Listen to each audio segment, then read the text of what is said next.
few things here. All right.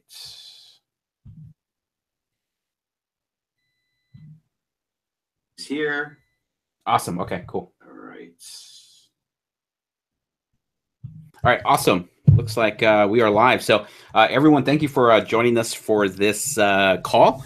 And I'm telling you, I always get excited doing these calls with Brendan. Because I love the dude, and then also because I love the topic of PPC. One of the things that really I've kind of pivot my business with the online lead generation really is going towards paid traffic, right? I know for years I've really implemented and I've really done well with search engine optimization, and I love it. I still love it to this day. It's something that is going to always be a part of my strategy. But times are changing, and there's more competition. There's more things happening, and sometimes you got to pivot. Whether it's new investing strategies or really getting to the next level when it comes to marketing. So I think this is going to be an important call. If you guys have dismissed PPC as it being too expensive, or it just doesn't work, or most times it depends on where you're getting your information. I know it's worked well for me very, very much. Now, part of it is going to also depend on your market too. So there's a lot of factors that go into how well PPC can work for you. But I just think it's a great way to kind of add on that 1-2 punch to your lead generation, at least with online lead generation. And what I mean by 1-2 is, search engine optimization. So if you're in the process of still optimizing your site, which is a process, it is going to take time. And one of the great ways to drive traffic to your site is through PPC. So that's going to be the topic of our call today. So let me just go ahead and, let me do this. If you guys can let me know, let me just bring up the chat. If I can get 1 or 2 people to let me know that they see my screen and also can hear me loud and clear, we'll get going with this call. Just want to do some housekeeping and keeping stuff here. So let me just bring that up. Hey, Grace. Hey, Chief. The old Chief thing is kind of catching on. I know that I've been sharing a lot about my heritage, and obviously I'm rebranding my whole real estate business to Chief Real Estate Solutions. So kind of cool that's catching on, and of course, being Native American, 100% Native American probably helps with that too. So I know Brendan's very jealous when I tell him I'm full, and because he probably wishes he was at least 1/16.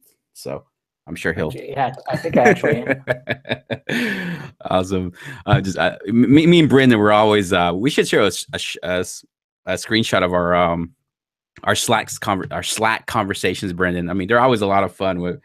We love picking on each other, and it's just a good time. So, and I love working with the Carrot team and those that are on the team, because everyone's just awesome in their own way. So. Cool. All right. Hear you and see you. Okay. So Grace, thank you for that. And, okay, cool. I think that, as long as, if I can just get one more person to let us know, I know that Grace has, told me, yes, can hear and see you. I just want to make sure we can get one more person. So, and let me go ahead and just change my, screen over to full size. Let's see. All right. Well, I mean, Brendan, you're live with me. So how are you today? I'm great. You ready for this? You ready for this call? You didn't fall asleep on me, did you? No. Awesome. Cool. All right.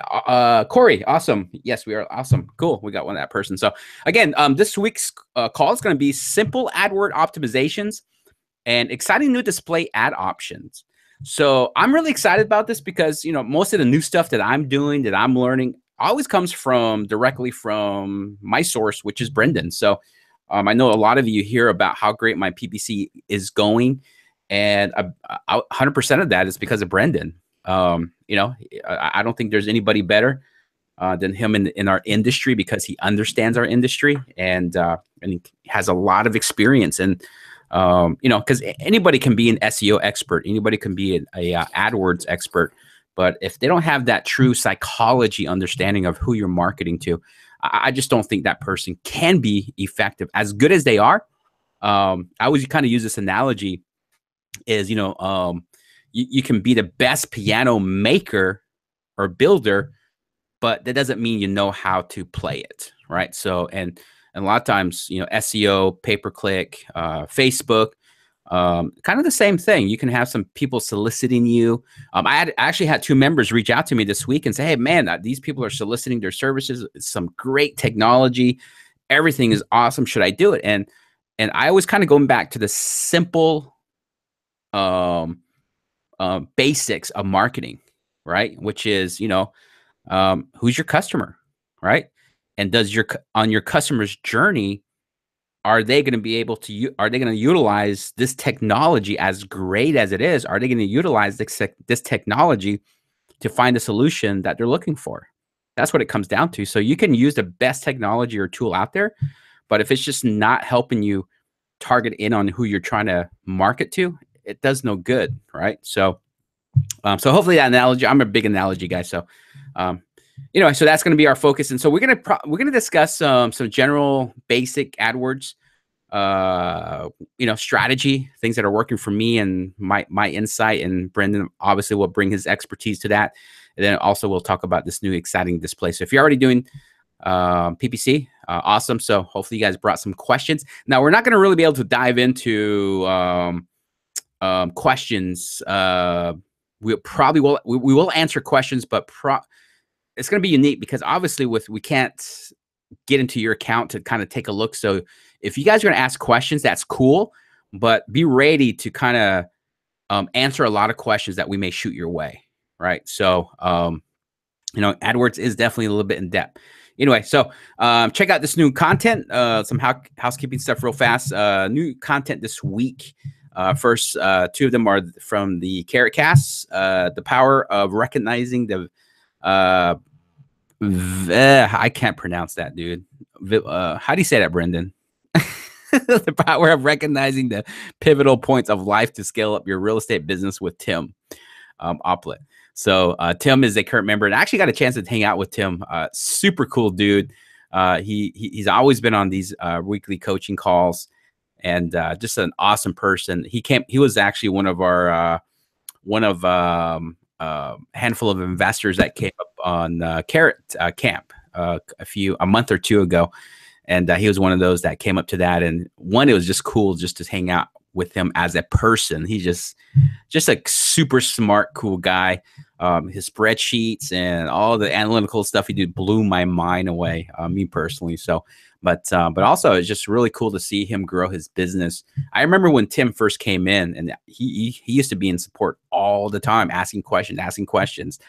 And it's just really cool to see him grow from that point to where he is now. And now, he's looking to scale his business. So super excited for Tim. Our new blog post, why and how giving more will make you rich. So that really goes, that's kind of built around the Go Giver book. So make sure you guys check that out. And if you do not have that book, go check it out. And if you have the book and it has impacted your life, one thing I would encourage you to do is go to your local bookstore or go to Amazon and maybe buy 5 or 6 copies and send them out to your network, right? Sow some seed into some people that are close to you, and be a blessing to someone. So the other is Breaking Your Lazy Pattern. This one's by Trevor. How I use intentional chaos to focus and achieve at a high level. And that's Trevor talking on that topic solo. And I'll tell you this, guys. I know that a lot of times we here at Carrot talk a lot about lead generation, real estate websites, all the stuff that goes into the service that you have with us. But one of the things I really would encourage you guys to do is really dive into the Carrot Cast. Yes, I am plugging it, but I'm plugging it simply because I think it's a great resource. I love when Trevor talks on these topics that are outside of lead generation, right? It's more about the everyday aspects of life.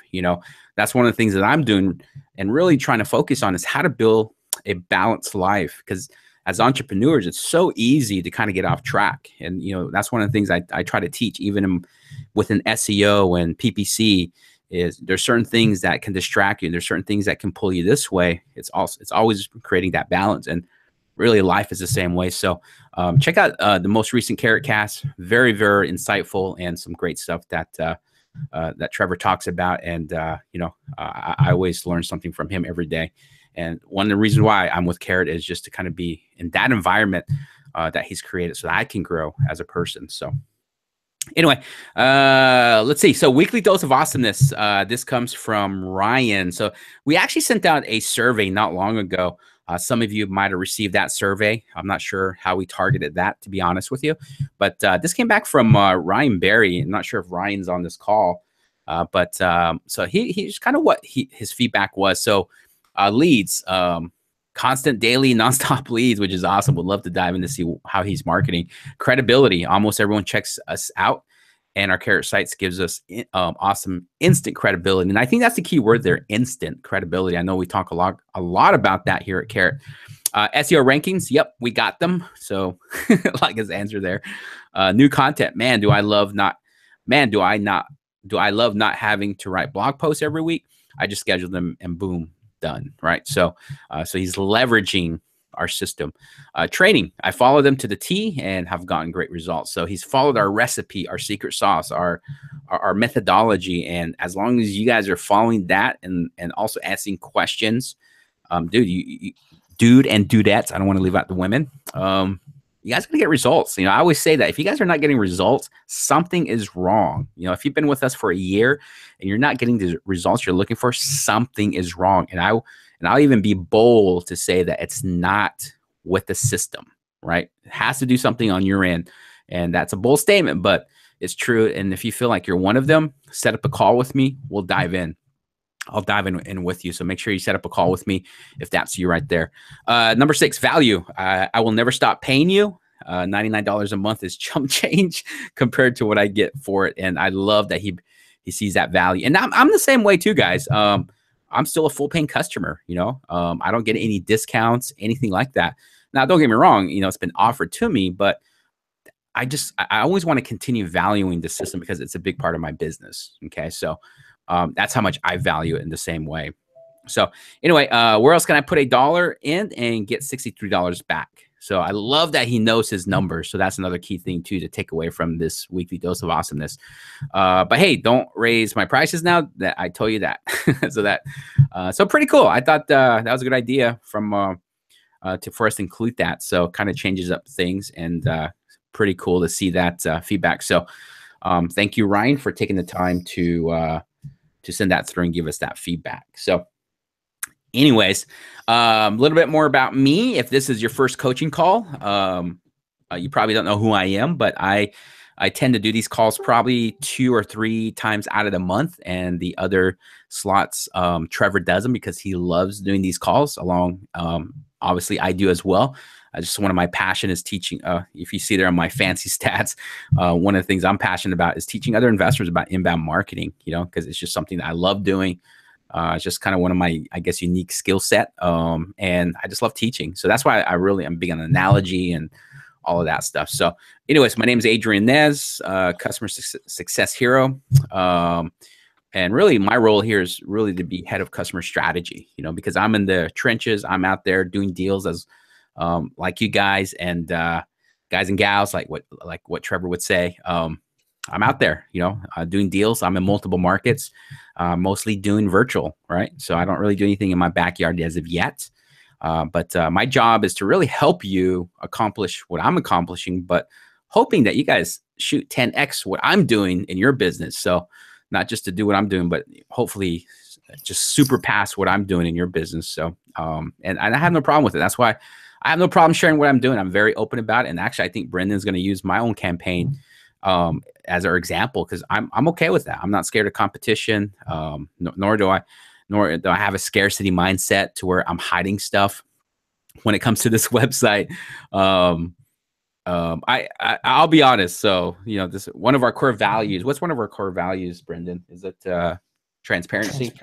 Yep. So actually, it's kind of funny I say that, but I just told Brendan when I was on this before we got on this call. I said he told me, "Hey, can I use?" I said, "Yeah, absolutely." I said, "But just don't use this other website. I want to hide it." And I was telling him, I said, because so many people, I put so much time into the content copywriting. I said, I don't want anybody copying it because so many people copy, unfortunately, on the internet. So that's probably not a right mindset to have. But so I'll correct myself. I need to have more of the abundance mindset. But again, I'm always sharing my stuff here on this call. So just just being fully transparent. Been generating leads online using Carrot sites, YouTube marketing, full-time real estate investor since 2009, primarily wholesaling. I do have a handful of rental properties and some different, and it's not North Carolina, but out of state. As I mentioned, passionate about real estate investing, teaching investors how to do inbound marketing, and beach bum. I live in Wilmington, North Carolina, and we're a little beach community. So that's become a little cool passion. Don't get to go out as often, which sounds crazy because I'm just a few minutes, but sometimes that's where trying to balance life comes in. So, all right. Yes, Kevin. Yeah, you're absolutely right. So actually, I did share that with Brendan. It's funny because Brendan handles a lot of our content, but Kevin says, Adrian is talking about how great the pre-written blog posts are. We need blog posts for the note buyers website. And he says, please, in all caps. So yeah, Kevin, Brendan is, he helps in that area. And I know that he just heard that. So thank you for reminding us on that. And I think actually I already had gotten that to you, Brendan. So Kevin, just want to let you know that you are heard. So, all right, Brendan, go for it, dude. Introduce yourself and, you know. Yeah.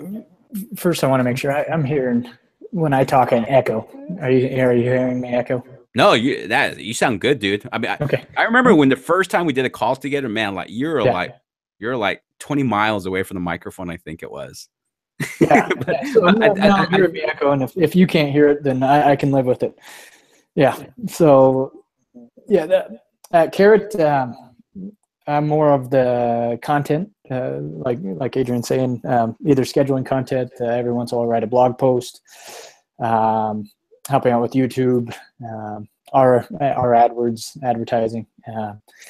My background was originally in, I guess my background originally was in SEO, starting goofy little websites, but just getting my feet wet in what SEO was many years ago, and then turned into pay-per-click. And pay-per-click to me was more a little bit more exciting at the time. It still is, but because you can see results faster. You can see results day of, within hours, within minutes.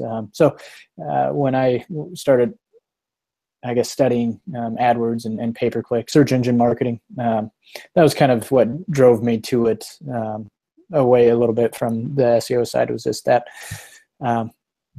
the results were a little bit quicker. So with that, then I became search engine certified, AdWords and Bing certified. What all that means is just, I guess I follow the industry and in their eyes of AdWords and Bing, I'm a legit person who, or that kind of follows along with what they teach. But it is good to be certified in both of those, so then you are keeping up on the industry of both of those. Very similar, but they do have their differences between AdWords and Bing. Main passion, AdWords especially. It's very fun and self-gratifying when you can see clients make deals from something that, or turn leads into deals from something that you helped produce. So that's my goal with any of either content or AdWords.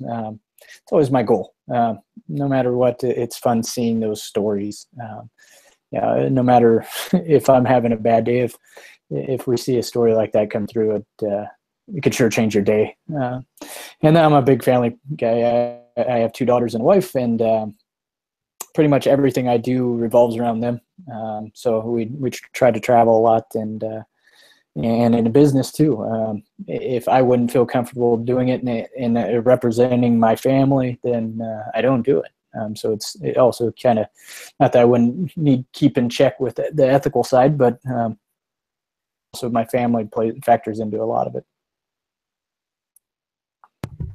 No, I love that. And everything that Brendan's saying, guys, I can attest to it. Like I say, he's just a solid guy, and we just have a great team here at Carrot. I think one thing he said is, sometimes we have those. I think everybody has those days. I have those days, and it's cool that through our awesomeness channel, which where it's where we post internally when someone, you know, gives us a testimonial or they share some results they're getting, or, you know, something just like they got their first deal, right? Or even their first lead. You know, to me, that's you should celebrate that.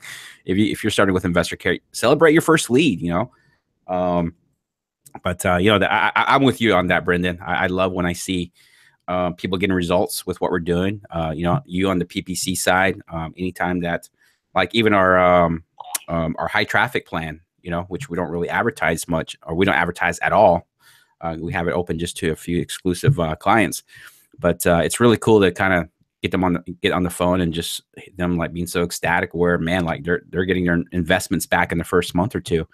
And so that's one of the cool things. So, yeah, so I'm excited always to have you on the call, Brendan. So, sweet. So, let's jump right into it. Want to make sure that you know, we are short and sweet with this call, but also we're teaching, and we're also making sure you guys are grasping what we're talking. We don't want to just zoom through this call. At the same time, we don't want to keep you on this call for hours, right? So, anyways, here's a question from that came through. I see competitor ads, and we're talking about PPC ads that stand out more with the amount of content. What can I have? How can I have that too? Sorry. Oh, that's right. I thought I messed it up. No, yeah, usually it's me. So, anyways, yeah. If you want to take it away, Brendan, on that, answering that for sure. Yeah, so I get, I guess, either through sport or just talking with people, this is a common question that I see here. Is exactly that. So this is actually an image of a preview of one of Adrian's ads, and it's a great example. So that's the question. How come I don't have site links below the ad, or call to actions, or call outs? And you can see that Adrian's ad is standing out. Yeah, the second ad, you know, they have some site links in there, and then it kind of just depletes, you know, 3 and 4. There's many reasons. There's reasons. One is, this keyword could have a better bid than the competitors, so a higher bid. So AdWords will deem that as better ad position. Quality score is going to also factor into that. So bids, your keyword bids, quality score, higher quality score. And then the third is one that I've talked to other people about, and diving into their accounts or talking with them. It's budget. So they might not have a budget at 4 p.m. that they did at 11 a.m. So their budget could be had run out, and the AdWords doesn't have something to work with. They don't have a high enough budget to work with in the afternoon. So that's going to deplete their site links and their call outs and just kind of the real estate that you have in an ad. So it's a common question. Those are kind of 3 common things that one is your keyword bid, how strong it is against the competition, your level of quality score, and then your budget, your daily budget, are going to be 3 factors of why your ads might not be showing as prominent as the competition. But it's a great question. It's one that comes up quite a bit. Oh, cool. No, I love that. And one thing I'll add to this too is, I'll kind of add this to this too. I know that I've been getting a lot of questions kind of similar to that, Brendan. And a lot of times, one thing I will say, even though like this is a great example, it's a good example. I mean, I'm not trying to toot my own boat, but you know, it's a good example. But one thing I always still think, I will challenge each and every one of you on this call is that even though we can kind of provide you with great examples, we talk about don't reinvent the wheel. We can give you some sample ads, even mine here. Be careful and just kind of take what I call the lazy route, right? And what I mean by that is some of us use tools. I know someone emailed me recently, say, hey, I'm using Spy Food to see what other ads are doing, and I'm just simply copying it. So again, may sound productive. It may sound like you're not reinventing the wheel. But the only thing I say in caution is when you see ads, whether it's mine or whatever ones that you guys are looking in your own market, still add your own taste to it, because this market may not be ideal in your market. You know, right? I tell people, speak to your people. speak to your peeps, right? Speak to who they are in your market. So be very, very careful in just copying other people's ads, just because what may be working and the terminology that they're using might be great in their market and not necessarily in yours, right? And then also, you never know. This ad may look great, but it's crappy. It's getting crappy results, right? So with PPC, you definitely want to be a little bit more hands-on. And I personally been running 2 ads. Typically, I don't always do it, but I usually run 2 ads per ad group, because I as I advance and doing AdWords, I've been testing 2 ads against each other and see which one produce. I'll kind of change it a certain variation to see which one might perform, because you never know just how people read information, how they scan information. So I was kind of taking that consideration. That's one of the things I really, really like to emphasize, because I look at each and every one of you as my personal students. And one of the things I really want to teach my as students, and Brendan, he sees you guys as his students. So it's just not about me. But one of the cool ways, one of the things I always like to do to those that listen to us, listen to me, listen to Brendan, is that we want you guys to grow as marketers. And one of the things I always say, emphasize, look at your customer, look at things from their perspective, write things to speak to them, not necessarily just for the sake of PPC, not just for the sake of utilizing these great features, right? Again, they're great features, but always look at your customer first and then work backwards. So just wanted to add that in with that. So cool. All right. Let's do this. Any questions on this, guys? I want to make this call a little bit, I want to interact with you guys. So just simply because PPC there is a lot of moving parts to it. So we don't want to just kind of throw a bunch of stuff at you, then boom, we're done. So if you guys have any questions on this particular part, please send them through now if possible. But if not, we'll move on. So what we're going to cover today, or pretty much Brendan's going to cover, is a common overlooked optimization. So we're going to talk about conversion tracking, click to text, which is messaging, text messaging, other ad extensions, and then also advanced call bids. And then we're going to also talk about the new feature, consumer intent ads. So that's what we're going to cover. So make sure you guys are sticking around, and at the end of the call, we'll make sure to be answering questions. So yeah, and kind of why I picked those common overlooked optimizations out is just from support, from questions that are coming through support, and diving in and seeing, not a lot of people are utilizing these, or the first one, the conversion tracking, when we dive into that one, the tag's placed on the wrong page.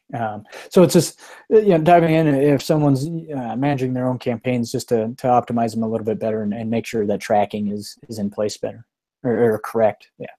Right. Cool. No, I love that. Love that.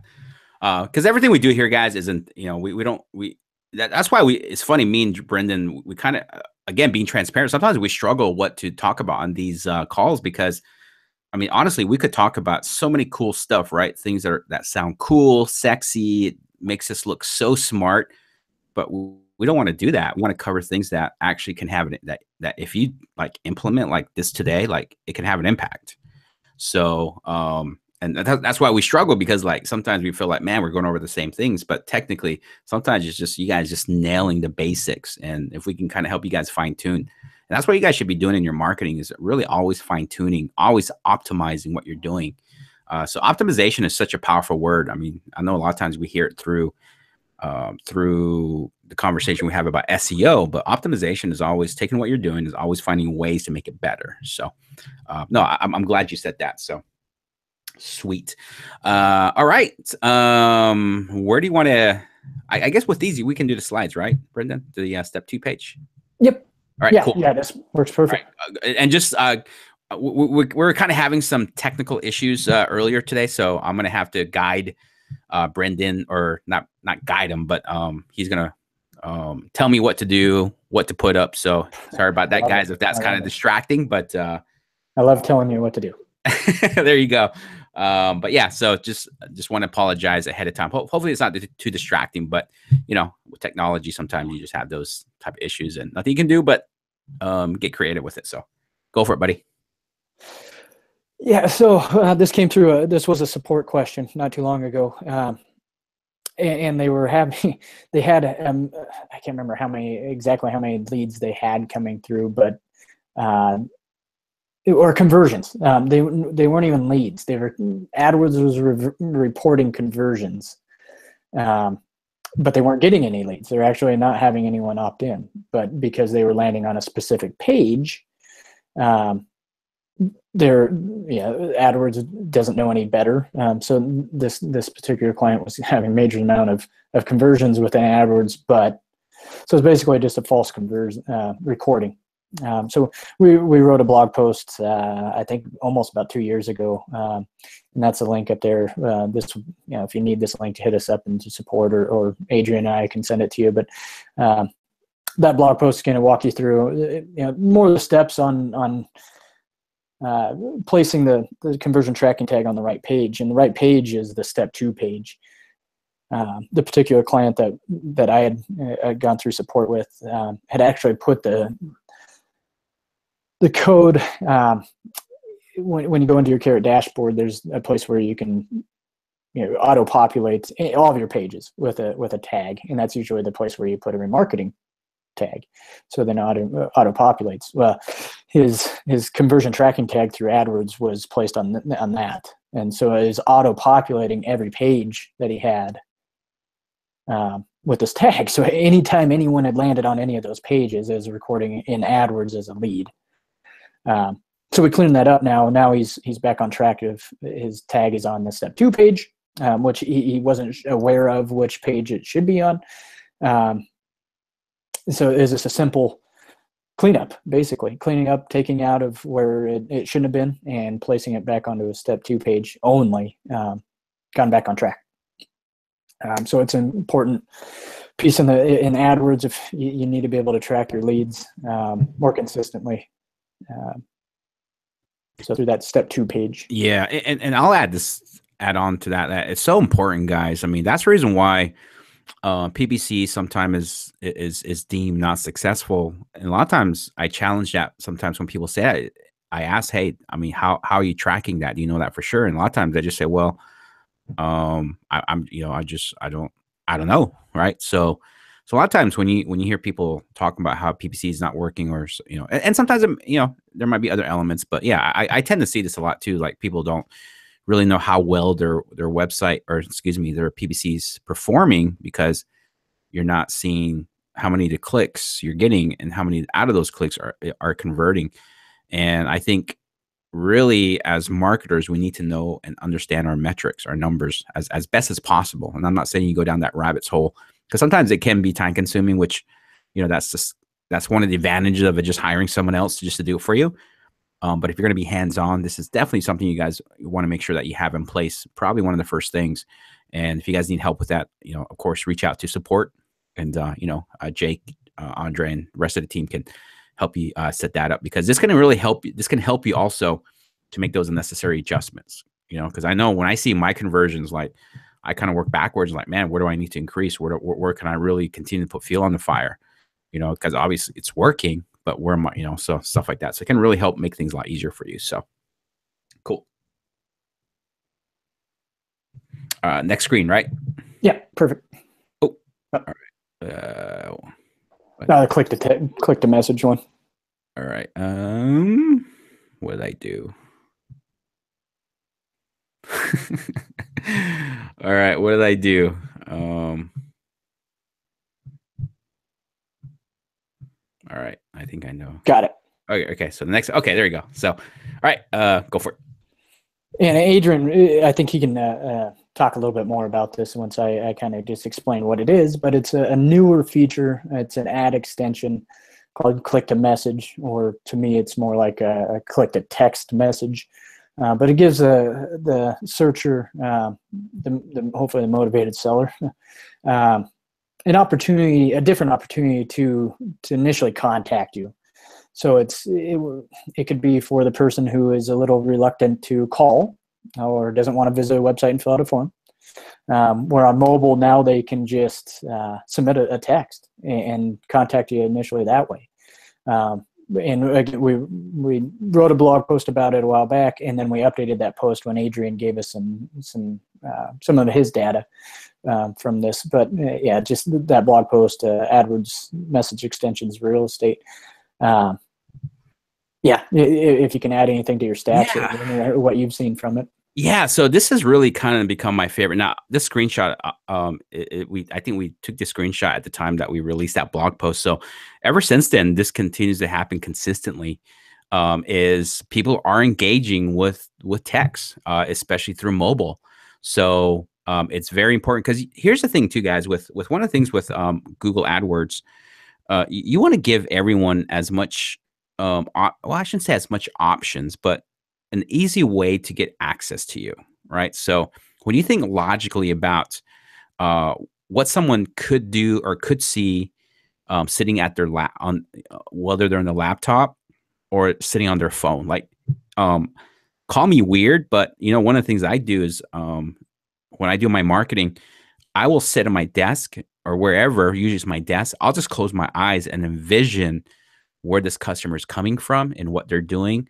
I mean, every little bit of detail. So with Google AdWords, what I do, one of the things I did was I just kind of, again, same exercise, call it weird, whatever, but it works for me. Some of you might be the shower. Some of it may be, I don't know, whatever. But what I do is I just close my eyes, and I'm doing it right now because I got to walk it through. So I close my eyes and I imagine someone sitting there on their mobile, right? And this even goes through my own example. Like, I probably don't want to navigate too much, but text is so easy to engage with, right? So again, it's all about human psychology. It's all about human behavior. So as you kind of see that, and that's kind of where I was coming from when I looked at this. And so with the text, ever since I activated it, I mean, I got instant engagement, right? I'll have to look back to see if any of these ever came to a deal.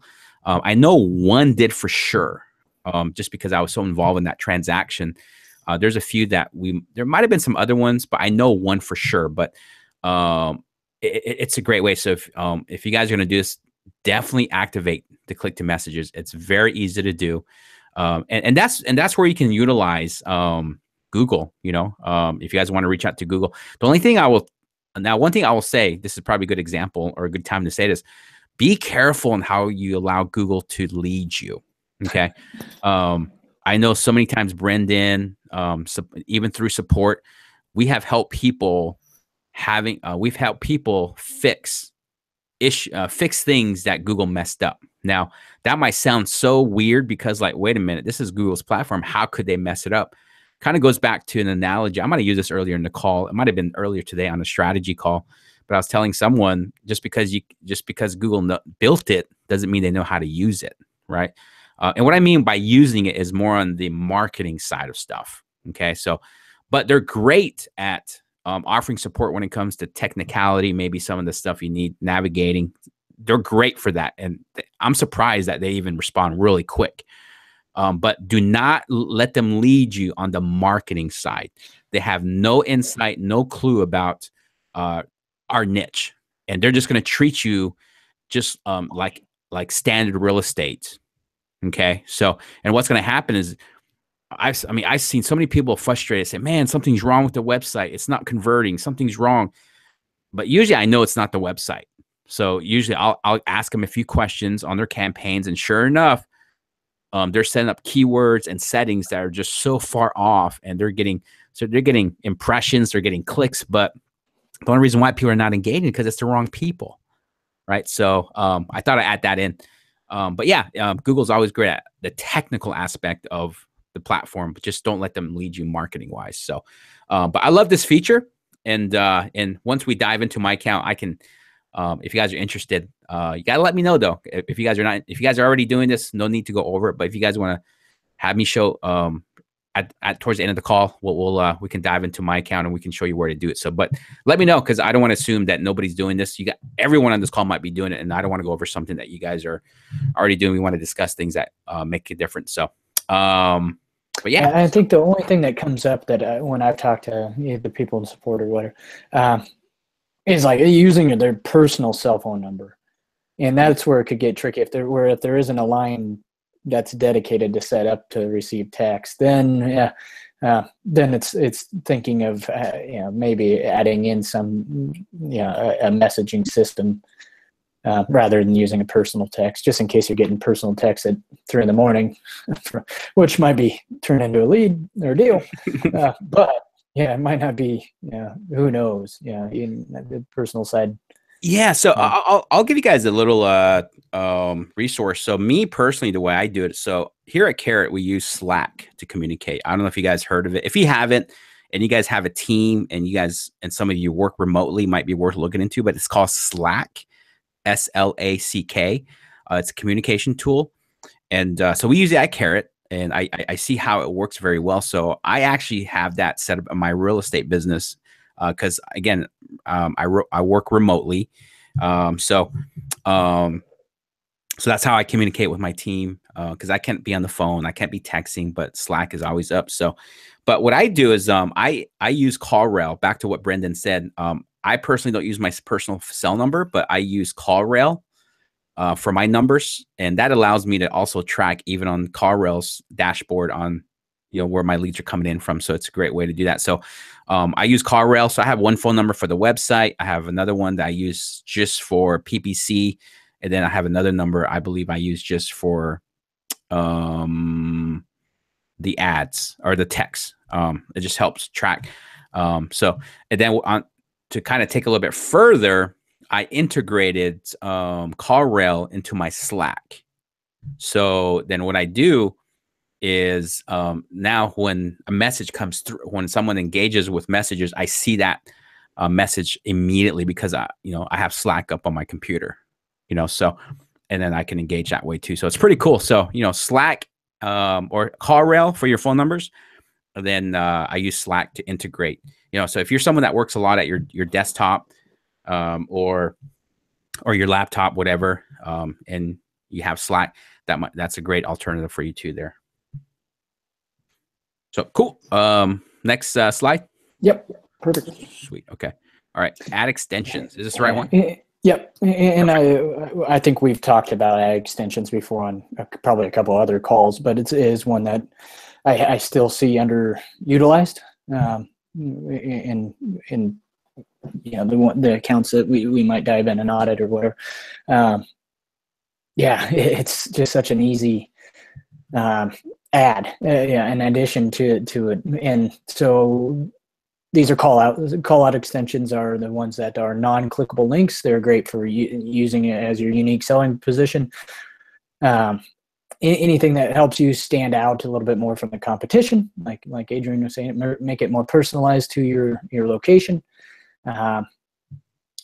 Then there are the site links. The site links are the ones that are clickable links that will drive that visitor back to your site. Site links, testimonials page, our company page, the get a cash offer page, the sell your house page. The compare page is pretty good sometimes. It depends on market, but utilizing everything that you can. And then there's also one that's another non-clickable something that stands out is structured snippets. I know we've covered structured snippets, and I'm going to kind of run through this fast. And if there's any other questions about any of these, just hit us up. But structured snippets are what AdWords will show as if you're doing them yourself, you can put in types. So it could be types of distressed houses. Foreclosures. I've seen some that say unwanted houses, inherited houses. So basically the types are what types of houses that you're looking for. So you can also shave off some of the retail type feel of your ad. If you're plugging in what you're looking to buy. So structured snippets, the message extensions, your call extensions, obviously, the ones that, especially on mobile, your call extensions are ones that they don't even have to visit your site. They can just click the button, like the text ones. They can click the call and call you right from there. So on mobile side, those two are super valuable and important to have. At the very least, the call extension one. Yeah, so just including as many ad extensions as you can. I know every once in a while I'll talk to somebody that they don't like the site links, the clickable links, because they feel that driving them to different pages isn't really a necessity. Or they view like driving a visitor to your Our Company page isn't really as valuable. But that is building credibility. It's building, if you have a good Our Company page or About page, it's building that credibility with the visitor. They possibly could be seeing who they'd be working with. And it's just building that connection. So, and same thing with the testimonials. That page is building that connection with that visitor, so then they feel more comfortable working with you. So yeah, ad extensions. If you have any other questions, I know I ran through those pretty quick, but we've covered them on some of the calls, and they're usually more commonly known. It just, for some reason, see a lot of people that don't use them. No, I love it, and one of the things too, I love this because I think it brings a lot of credibility to visually. I think more to your ad, because it almost, I mean, I see like the example that I gave, or let me go back to the beginning. So like here, so you guys see this here, right?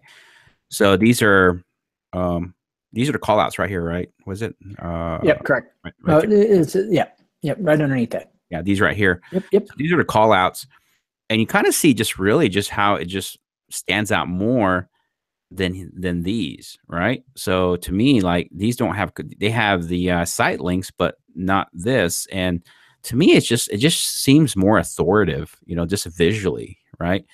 I don't know. That's just more of a psychology, I guess. The way I look at it, it just seems more authoritative when you have these added elements, and sometimes that can make all the difference, especially when they see like me personally, I try to always grab the number 2 position. I'm always not looking to get the number 1.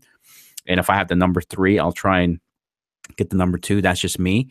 But to me, by kind of sitting in a sandwich, it just really helps, I believe, visually to kind of stand out and pop out, because you're kind of interrupting patterns. So if no one's like utilizing this in your market, man, there's an opportunity right there. And that right there can make all the difference. So, so definitely, yeah, if you guys are not utilizing that, you're definitely are missing out for sure. All right, let's go back to where it was. Add extensions. Okay. All right. Advanced call bids. Yeah. So this one is a new one.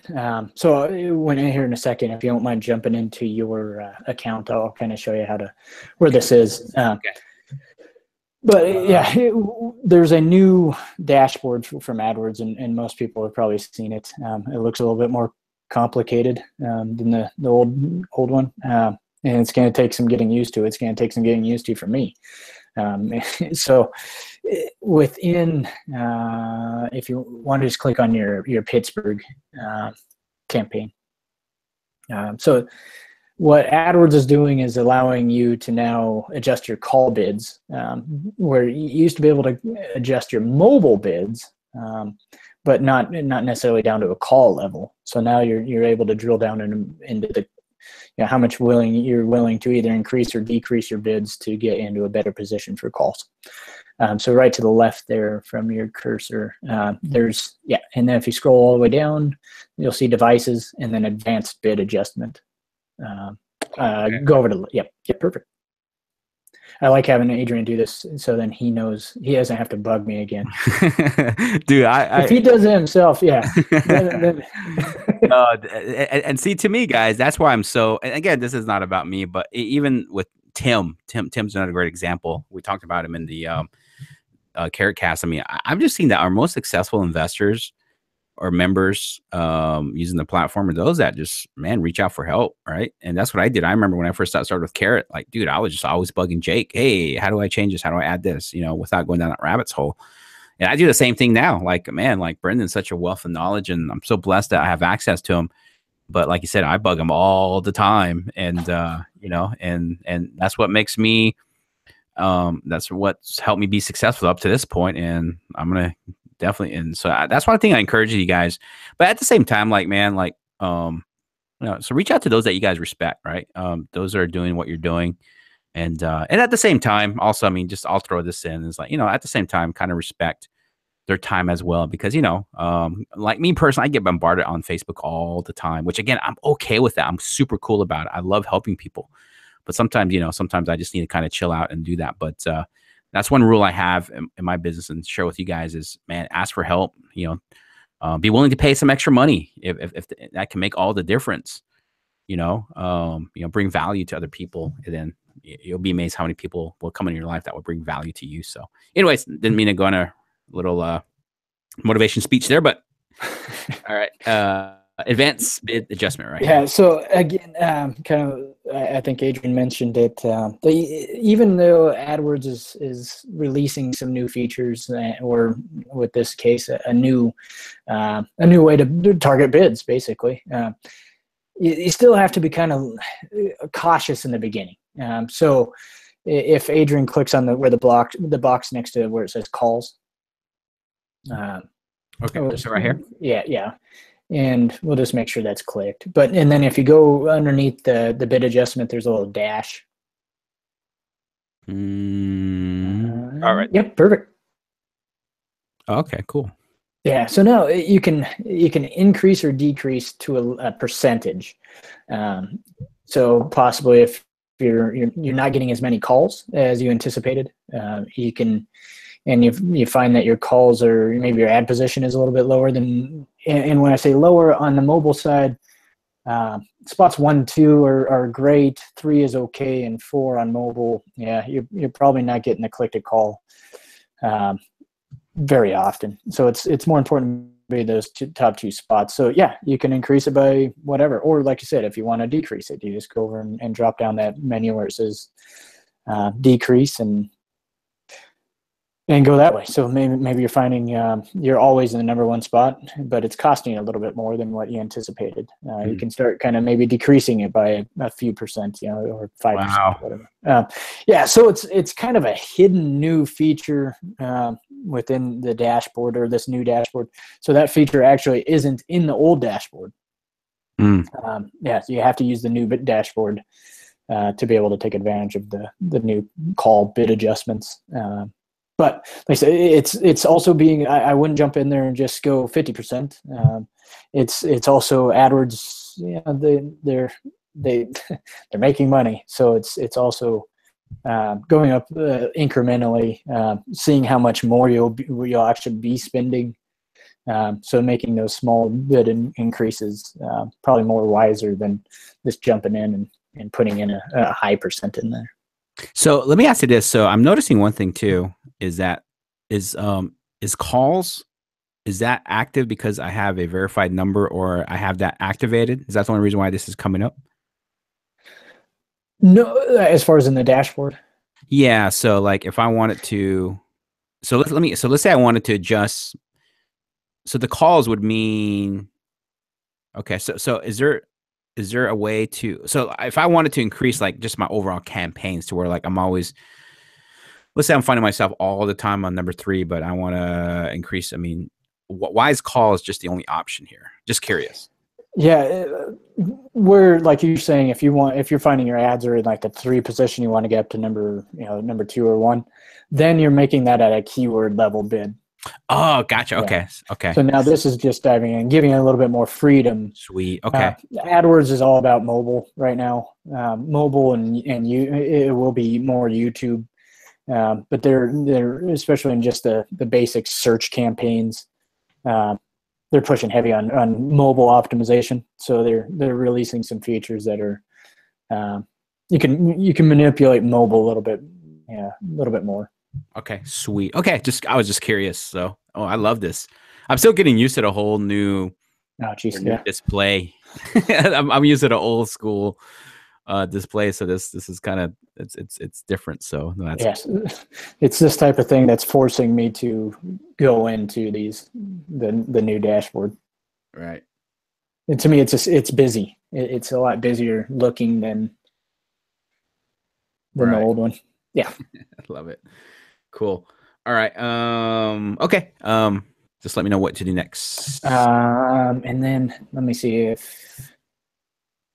So let me do this. So let's so again, just so we're using a real live account, and I'm sure I'll be asking some of the questions that many of you might be wondering too. So if I wanted to, so basically what I'm going to do is if I want to increase, so how would I know, how can I analyze like if I should increase? You'll be getting data on that right hand side, impressions. You could probably drop in a column that says ad position. So going off of like more of your ad position once you had some data in there. Okay, so I probably should go into my like group ads. Let me see which one's getting the most impressions. Yeah, I would even probably say go over to your settings, in that same where you clicked on ad groups, and yeah, just up. Oh, now you passed it one. Sorry. Go down right there. Yeah, I'm still getting used to this whole thing. That's funny. All right. Okay, so yeah, and that looks good. I was just never mind. I was just making sure that. Okay. So if I go to ad group, so this is all my current running ads. So some impressions. So I'm gonna go with the highest one. So I'm just gonna go in here. So let's say this one. I'll just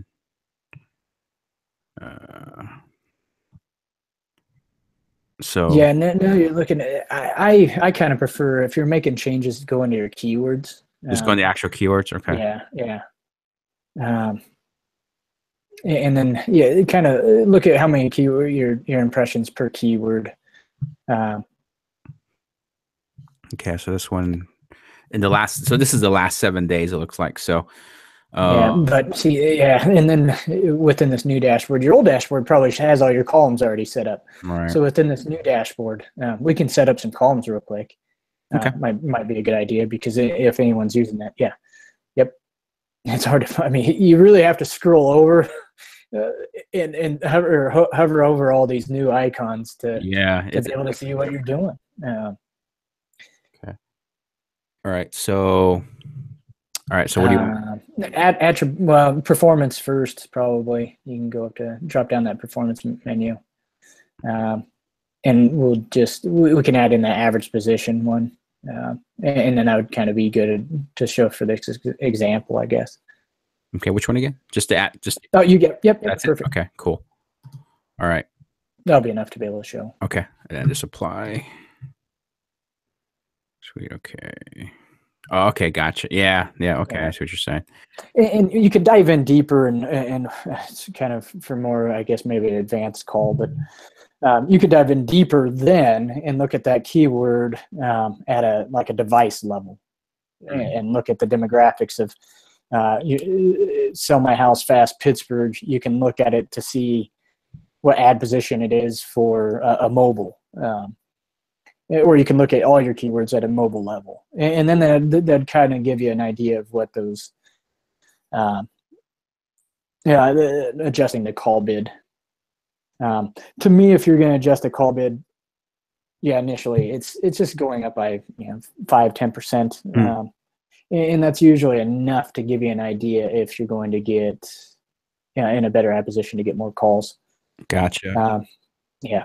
Okay. Cool. Yeah, you can choose, especially with this new dashboard. We could be, it's like more, and we can have an advanced call on it for sure. Yeah, no, I love this stuff. I think if we get enough requests, we'll definitely do that. Because I think there's probably a nice mix of people who just wanting to get started, and I always tell them like, man, just build out a really small campaign, get used to looking at the dashboard, get used to evaluating the few keywords that I probably recommend you starting out. Don't, a lot of people out there, in the real estate world teach, hey, here's 1,000 keywords that you can use to start your pay-per-click campaigns. Like, man, that's just probably not too practical for most people, right? So, but no, I love it. Let me see if there's any questions. Not following you. These are ad extensions. Yes, these are ad extensions inside AdWords, right? So we're talking. You're probably talking about the call outs. We're a little bit past that by now, but yeah, we're talking about the call outs is just simply just like a quick summary of what you feel like might stand out as a service, right? So, correct. Yep. So it's not an actual link. Just to review, so we're all on the same page. There's no confusion. So here, and this example, it's a little bit small, but you see here, we're not agents, fast closing available, no fees, local company. So those are the call outs. They're not links. They're just three word. 3 words might be. How many characters can you have? Do you know, Brendan, on top of your head? 25, I believe. All right. So yeah, so you can describe something up in 25 characters, and a space is a character too. Up to 25 characters to describe something very simple. So just imagine you have a storefront. So you kind of imagine putting some stuff along with your sign that kind of summarizes what you think that people will connect with in terms of what you do. Right. Yep. So like with me, we're not agents. I want people to know that we're not agents. We don't want to be confused with agents. Hey, fast closing available. No fees. We're a local company. So I'm trying to emphasize what I feel that are important to someone potentially seeing this ad. So that's what we're talking about. And these are all features within AdWords. That's what we're talking about, 100% AdWords. So hopefully that helps. So you want to stay inside the account, Brendan? No, if you go to slide 12, please. All right, sweet. Thank you. All right, let me go. Yeah. There you go. So from this, I have a bi-monthly call with my AdWords reps, and I still see value in this, so I keep it going. And one thing is, ever so often there is a good piece of information that kind of excites me. It's something new to AdWords that that fits the both real estate, but more specific the investor market. So I had a call last week that they just had rolled out a new feature that is for display advertising, and the premise behind it is like retargeting. So you can target URLs. So you could target competitor URLs, and you can target up to 15 of them. And it doesn't have to be pay-per-click URLs. It can be SEO or URLs. You can take the top 10 organic URLs and plug them in, or you can use specific keywords. So basically, you could use 15 keywords, just like your search campaigns, and plug it in that way. So anyone that is a like audience that has searched for those specific keywords within your target market, ads will be shown. Same thing with URLs. Now, when my AdWords rep was explaining this to me, she had a good way to put it as, if someone visits this website that is a competitor site, they're automatically going to be shown your ads.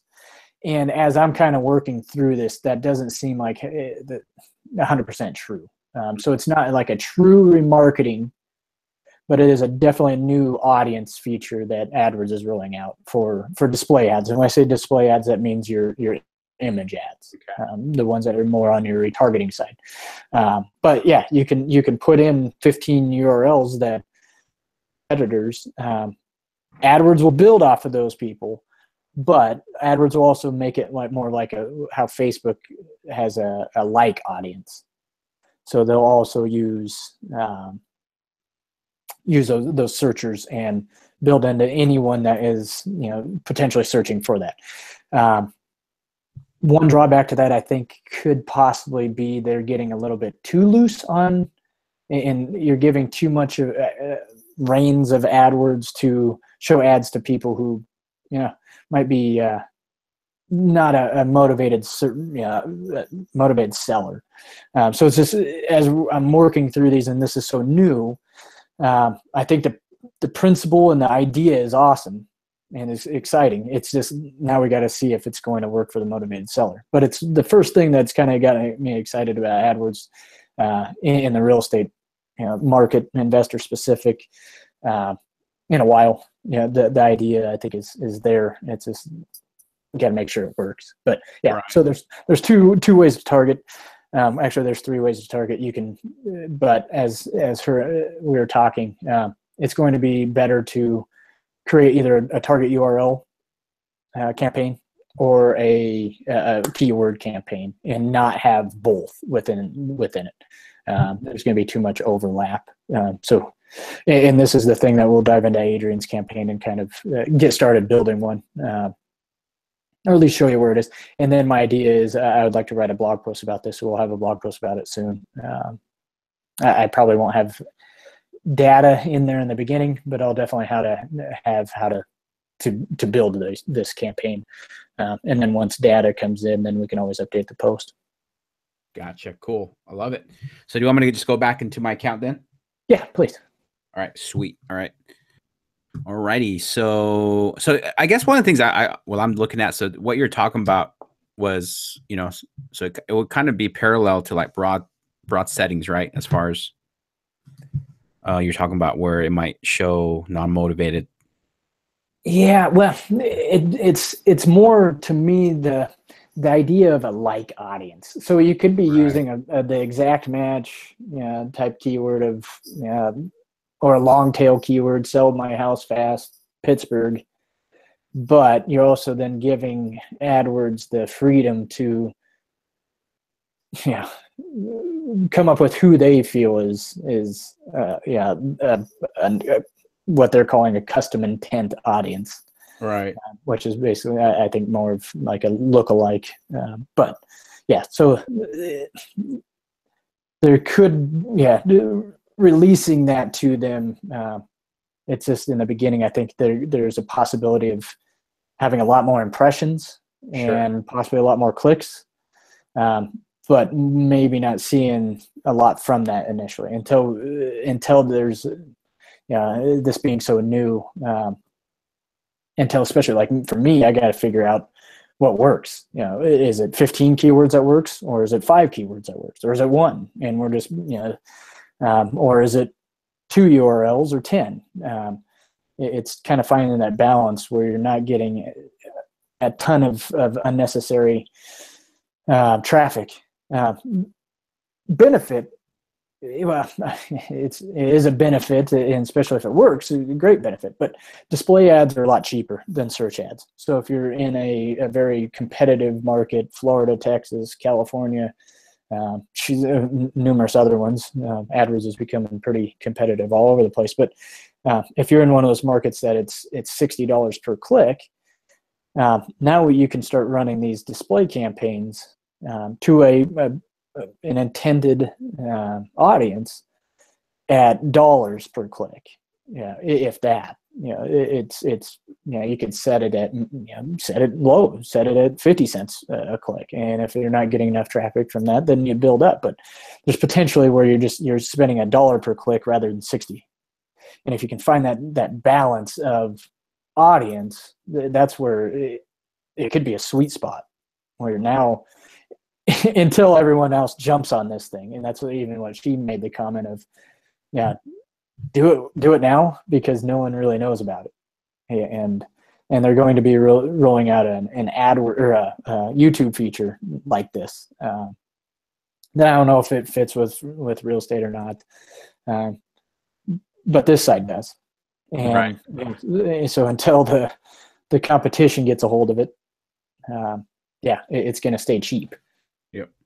No, that's cool. And I think that's one of the cool things too. Yeah. Like, I mean, when you guys see opportunities like this, definitely look into it, especially with pay-per-click. That's why I love pay-per-click. I mean, there's just so much potential, so many opportunity there.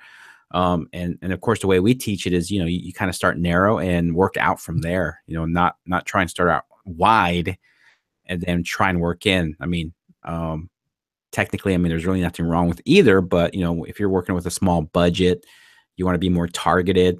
I think we did a call.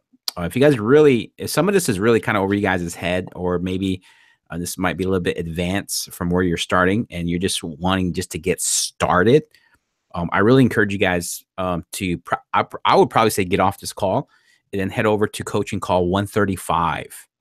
That's probably one of my favorite calls, and I'm not just saying that, but that's probably one of my favorite calls that we've done overall in general. But the topic was how to be effective with a small budget with PPC, and really the whole concept was not necessarily about having how to work with a small budget, but we really taught the concept of how to dial in, right? So if you're working with $200, $300, you definitely want to maximize your budget, and the best way to do that is just by dialing in. Right. So in that call, we teach you how to do that. So, but no, great, good stuff, man. Like I said, I'm comprehending this too still. Yeah. And one thing I don't want to get over the top of people's heads on this one. One of the main reasons I wanted to bring it up is that AdWords is, it was kind of, they make changes. They've made changes, good changes to how many, characters you could add in your ads. And then they're making good changes to bid adjustments. But AdWords can get stale, and that's where sometimes I think you don't lose interest, but you're in a repetitive thing. Where now it's kind of exciting to see that AdWords is rolling out something. They have a lot of features, but for the investor world, they don't make sense. They're built in for an online store or a brick and mortar store, but and so some of the features you're not going to use.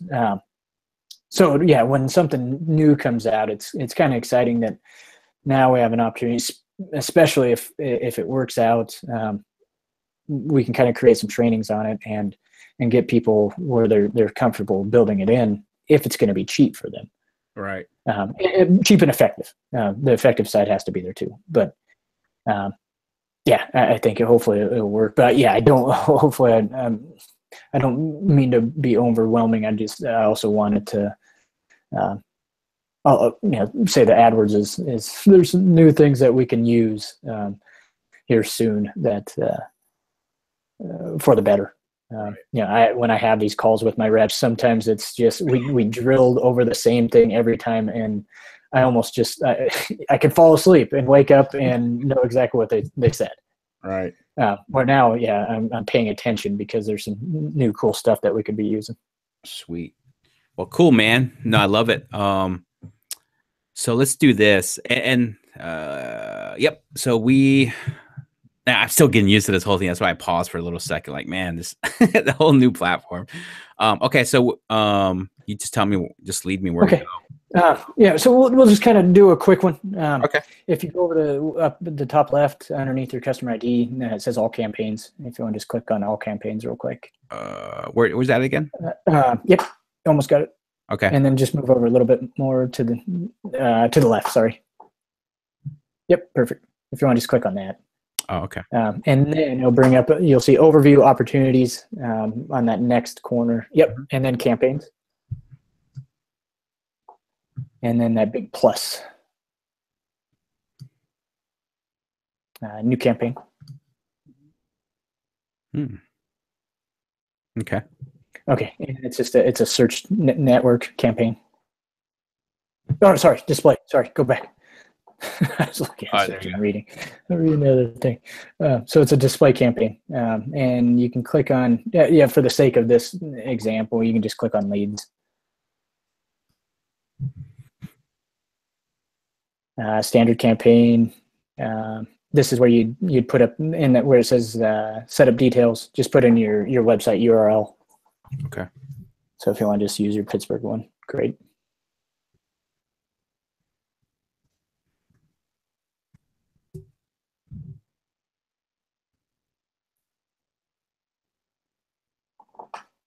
Campaign name. We might as well just, if you ever want to use this, just go Pittsburgh. Maybe customer intent might work. even know how to spell. Customer intent. There you go. For you, you'd probably just, for now, maybe just add in Pittsburgh. We'll make sure this is paused.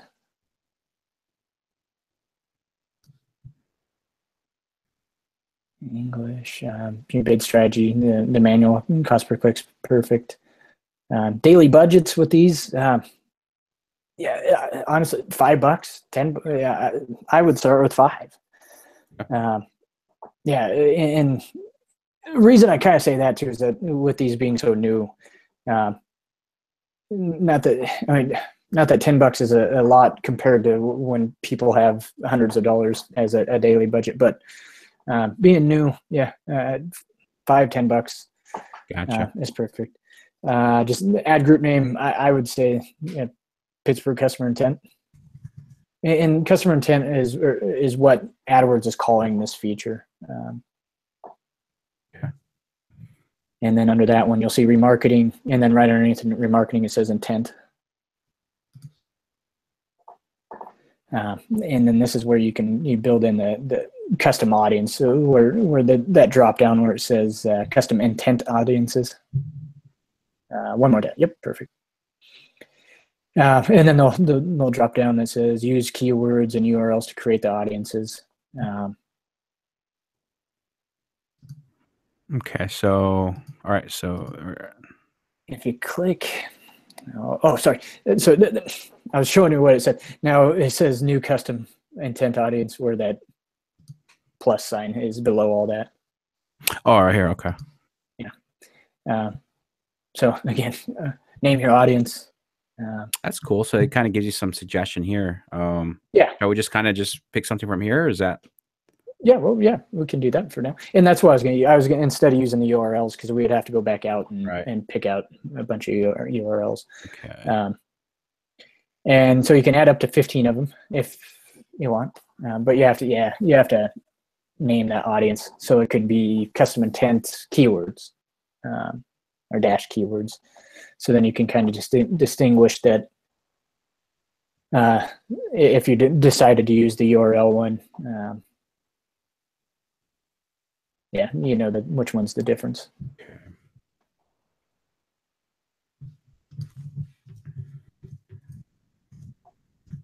Yeah, and then so you can either pull them from the right or you can type them in yourself.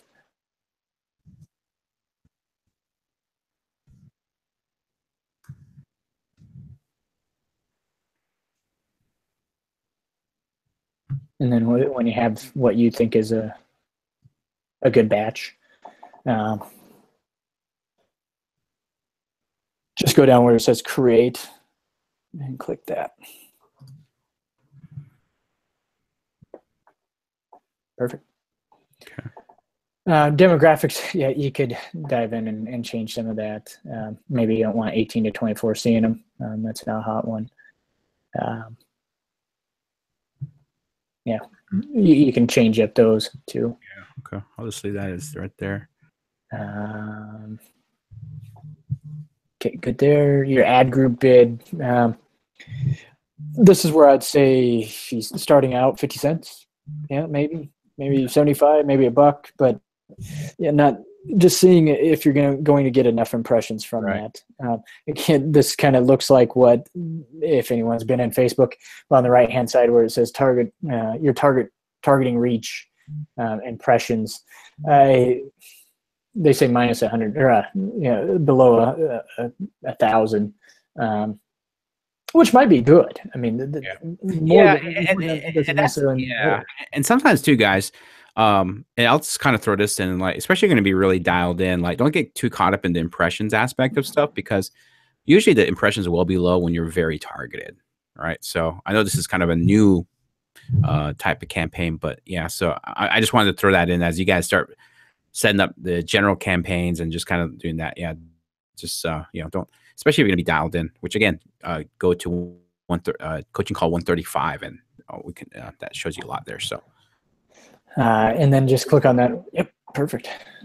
And this is where it becomes kind of fun. Yeah, responsive ads. So, just I give you a brief what that is that now AdWords, you have the ability to create your own ads just via AdWords, their ad creator basically. But responsive ads are now anytime they're on a website that has different ad sizes, you can create all of those from right here now. So if there's this 300 by 300 square on one side, but then they have a bigger banner on the top, all that's created now through this. It'll scan your website now for images. So a short headline would be, all right. Yeah, if you go back up real quick to your, where it says add assets, you might have to click on that. Where's that again?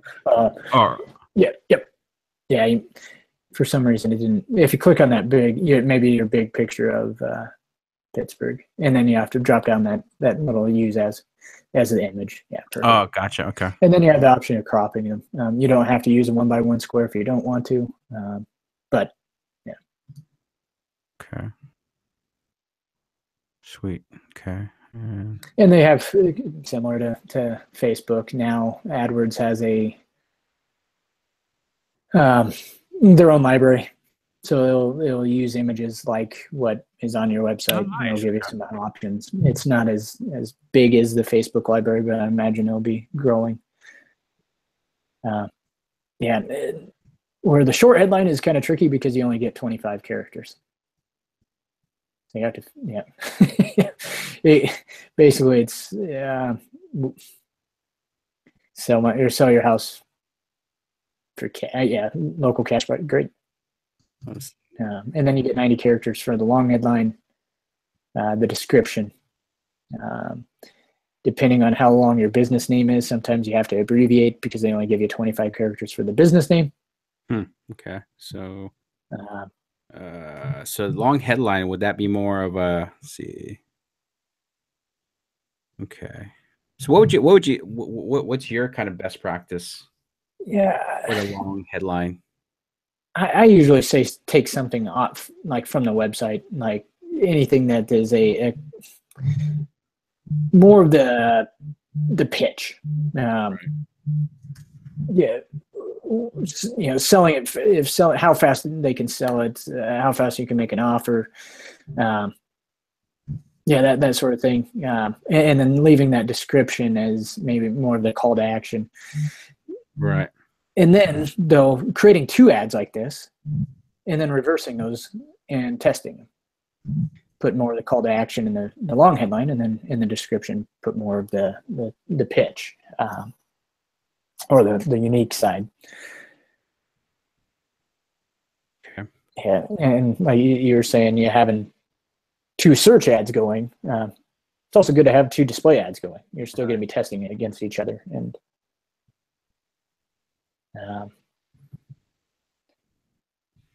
maybe in the description ones, I've thought about the areas that they buy in, more of what type of houses they are, and then the contact us or call us or something, sign up, fill out the form, something within that description side that. But like I said, it because of how these ads are shown, right? They're rotating right now, and sometimes you don't see the the description when you only see the long headline. Right. So then to me, makes sense to flip flop those and test them out. Going the opposite way. See, we're not agents. No fees to you.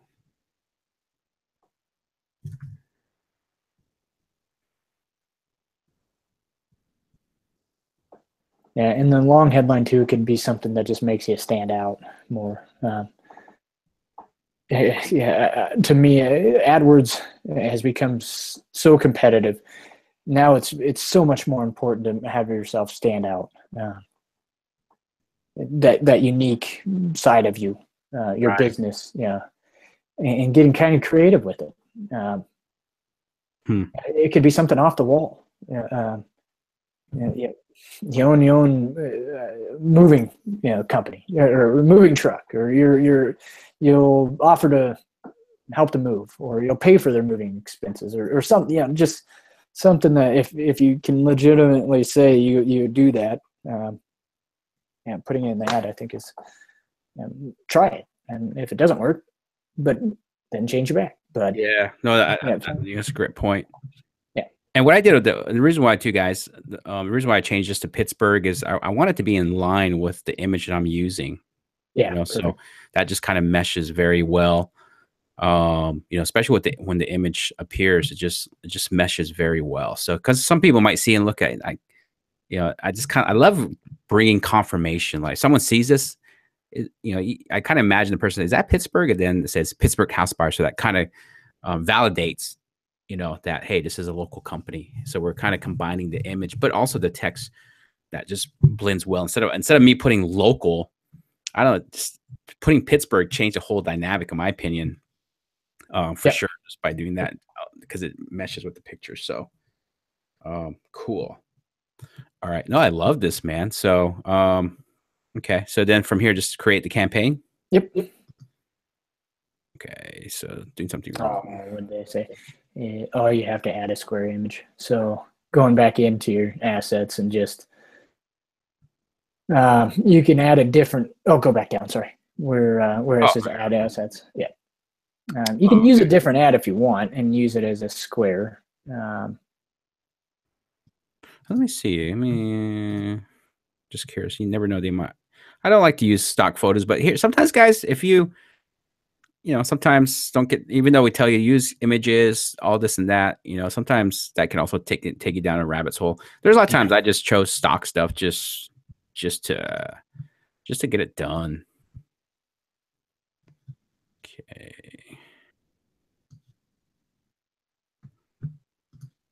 What is that? What it was telling me is I needed to add. Correct. Yeah. Sweet. Okay.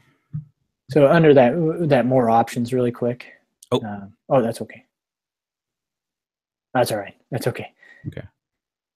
All right. Continue the campaign. Yep. So now and you could pause this. Oh no, I'm gonna test it. I mean I love testing stuff, and I love it. So I'm gonna we'll definitely check on this. Love it. Yeah. So if it works, like I said, the idea of it retargeting an audience that is either like keywords, searching for keywords that are similar to those that you put in, or similar to landing on competitor sites. The idea is definitely there. It's just if it'll work or not.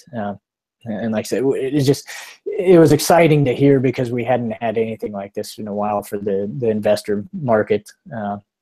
Something that, especially for somebody in a small market, you have to have 1,000 cookies to remarket somebody in AdWords.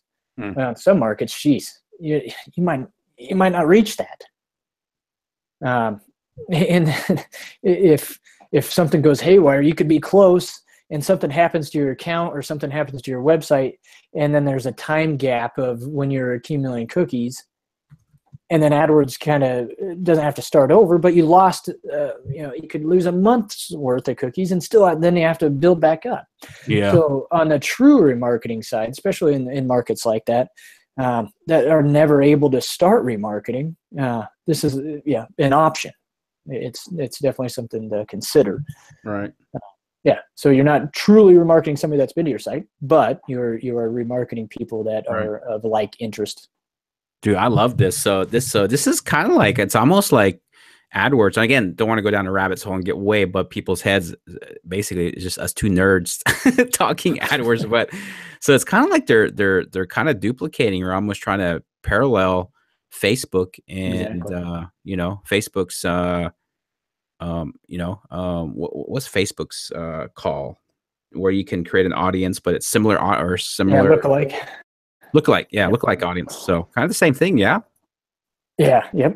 Okay. And that's what Google's probably seen that they need to start changing No, I Yeah. love it. I think you know, there definitely is going to be some learning curve too, guys. I mean, you know, I know sometimes a lot of the pay per click stuff can be very complex. I would say, to be honest with you, it can be. But one thing I will tell you guys is, I mean, if you guys want that advantage, you guys want that, like everything comes to leads and marketing in this business. Sometimes we can't have that mentality or mindset like, man, I'm not a techie, I can't do this. Yes, you can, right? I know we have members that are in their late 70s, that has blown me away. I mean, they're just kind of taken some of the training that we've offered and just ran with it. Because here's the thing, and I'm not saying this is everybody's situation, but it kind of proves my point. Is They're dependent on their deals for retirement, so they're doing what they have to do. If that means that they learn how to be techie overnight, they're gonna do it. So I know obviously you guys are on this call because you guys, you know, somehow, some way, pay per click is appealing to you. You see it as an opportunity, but I think the biggest hole that people have, and I think it's more of a mental, is that, man, this is too hard, I can't do it. Man, shoot, I am where I am because I remember years ago, you know, when we volunteered for a mission, I committed 8 to 5, you know, 8 o'clock to 9, 8 o'clock to 5 o'clock every day, come home, spend time with the family. And then as soon as everybody went to bed, I spent like 10 o'clock to 1 o'clock just learning the ins and outs. Right. And that's why I am where I'm at, because I did that. I'm so glad I did that. Right. I just kind of made a decision to kind of get past mental barriers. And don't get me wrong, I'm not saying that it's not real that you're not a techie, or maybe some of this stuff is over people's head, because like, and maybe it's easier for me to say and do all this because I am naturally analytical. So I naturally like stuff like this, but there are some things that I've learned in the real estate business that is just not my skill set, but because I needed to make it happen, and I didn't have any money or resources to be able to hire people when I first got started, I just put in the time, right? And I just had to do what I had to do to learn what I have to learn and get past those barriers, you know, and that's what it comes down to sometimes. So don't let this guys, don't let this intimidate you. Don't let this stop you. If you know, if you want it bad enough, I mean, I'm just going to say is that you got to do what you got to do and learn what you got to learn. So if some of the stuff was a little bit over your head, I would encourage you guys just to watch this whole coaching call, maybe 1 or 2 more times. If it takes 5 times, do it. But through that, of course, also ask questions, reach out to us. Hey, Brendan said this, or Adrian said this, can you clarify a little bit more, right? But at some point, you got to make it work. A lot of the stuff that we kind of covered today too, I think we either had blog posts or some, you know, a video or something on that we can definitely send. And then, I mean, and not just leave someone, hey, read this, but send, you know, get started, and then also kind of follow up on helping. Answer any other questions. Yeah, exactly. And that's the thing too, guys. Again, we're here to help for sure, but I'm going to kind of give you some tough love. Is get something started and then reach out to help, right? Sometimes people reach out to help to us without getting started. And for me, it's hard to help someone who hasn't even gotten started, right? If you want to make the most of someone's time to help you, you got to get something, and at least get something in motion. Then it's easier for someone like me or Brendan or an expert to basically course correct. You know, I love the analogy someone gave me, is you kind of have to be like an airplane. Just get up in the air, right? And then as you learn, as you ask for help, all you're going to simply do is just make adjustments and course correct, right? Like an airplane. If you're just sitting, if you're just grounded and never start flying, you're not going to get anywhere. You're just going to stay in the same place. And if you're over analyzing, or you're allowing these mental blocks to keep you from taking action, you're just going to sit there, you know, and you're just going to be frustrated. You're going to say, and you'll be one of those people that says that this didn't work, you know. So, but yeah, I said, again, some tough love, but at the same time, just to encourage you guys, do what you got to do, right? Do what you got to do. If you got to learn this, learn it. But this could be possibly a great advantage for you, because I don't think many people are tapping into this. You know, a lot of people like to set up the typical AdWords, which is fine. which is totally fine. That's a great place to start. But if you really want to take to the next level, even if you have a small budget, man, these are the things that you want to definitely look into. Then obviously ask for help.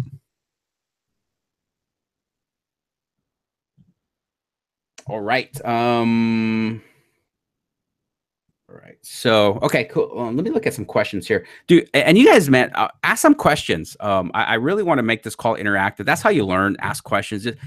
This is now the time to ask those questions. That's why we have these weekly coaching calls, so you guys can ask questions. I mean, of course, we do the training, but ask questions. So, let me see. With a small budget, just starting out with AdWords, better to go with display ad or regular AdWord text? How would you answer that? Yeah,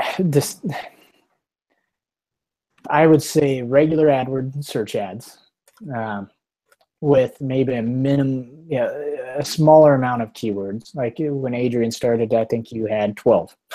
Yeah.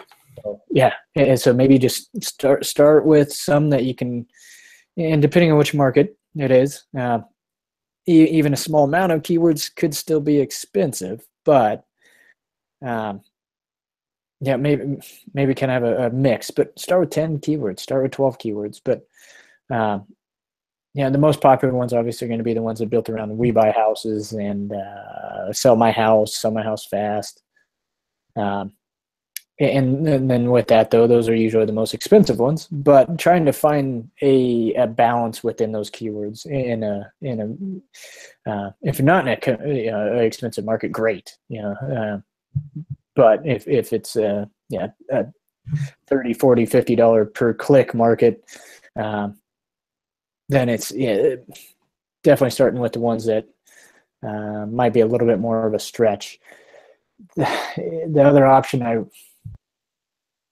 don't know if I should bring. You can use long tail broad match keywords, and I'm not a big fan of broad match keywords because you can get wild searches, and it's amazing what people click on and actually opt into. But you could get so a long tail keyword would be one that was probably more like 6 words long, right?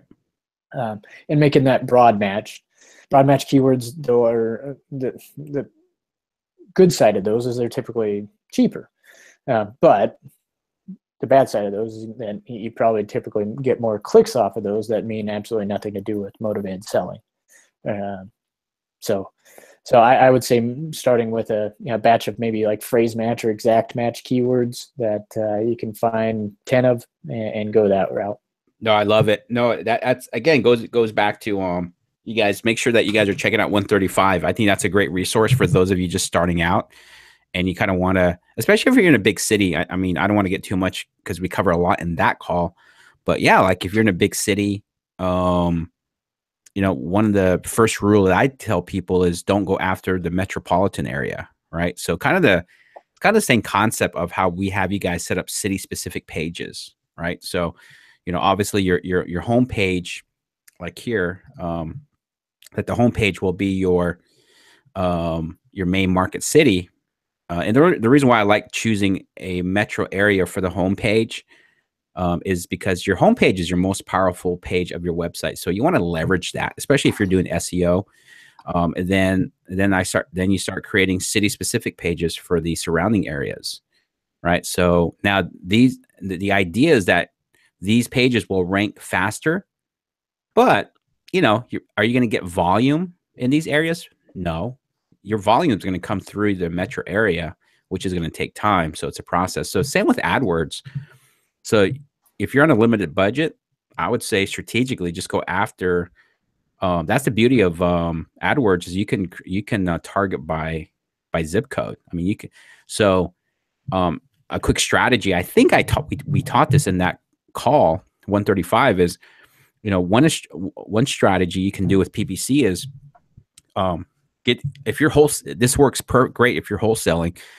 Get your cash buyer site, start launching ads on Craigslist, start networking on Facebook, start building a cash buyers list and find out where your buyers want to buy right now. Have them be specific by zip code. And then when you start growing a nice list of cash buyers and you begin to see, man, like, hey, 25 of my cash buyers, man, it looks like they're in this, they want to buy in this zip code. Dude, I would start targeting that zip code only. If I only had $300-400, I would just target one zip code. Use your cash buyers list as a catalyst for your marketing. Okay, so that's kind of a tip too. And even, I mean, that can work in any marketing you guys do. So if you're doing bandit signs, if you see a cash buyers love a particular neighborhood, now you know where to focus your bandit signs. So if you have a small budget and you only can buy 50 signs, now you know how to be effective with 50 signs, right? Instead of just randomly just putting it anywhere you can, now you're really focused in. So again, that's why I love that call 135. It's really me and Brendan teaching, not necessarily how to operate on a small budget, but really the value in that call is learning how to dial in.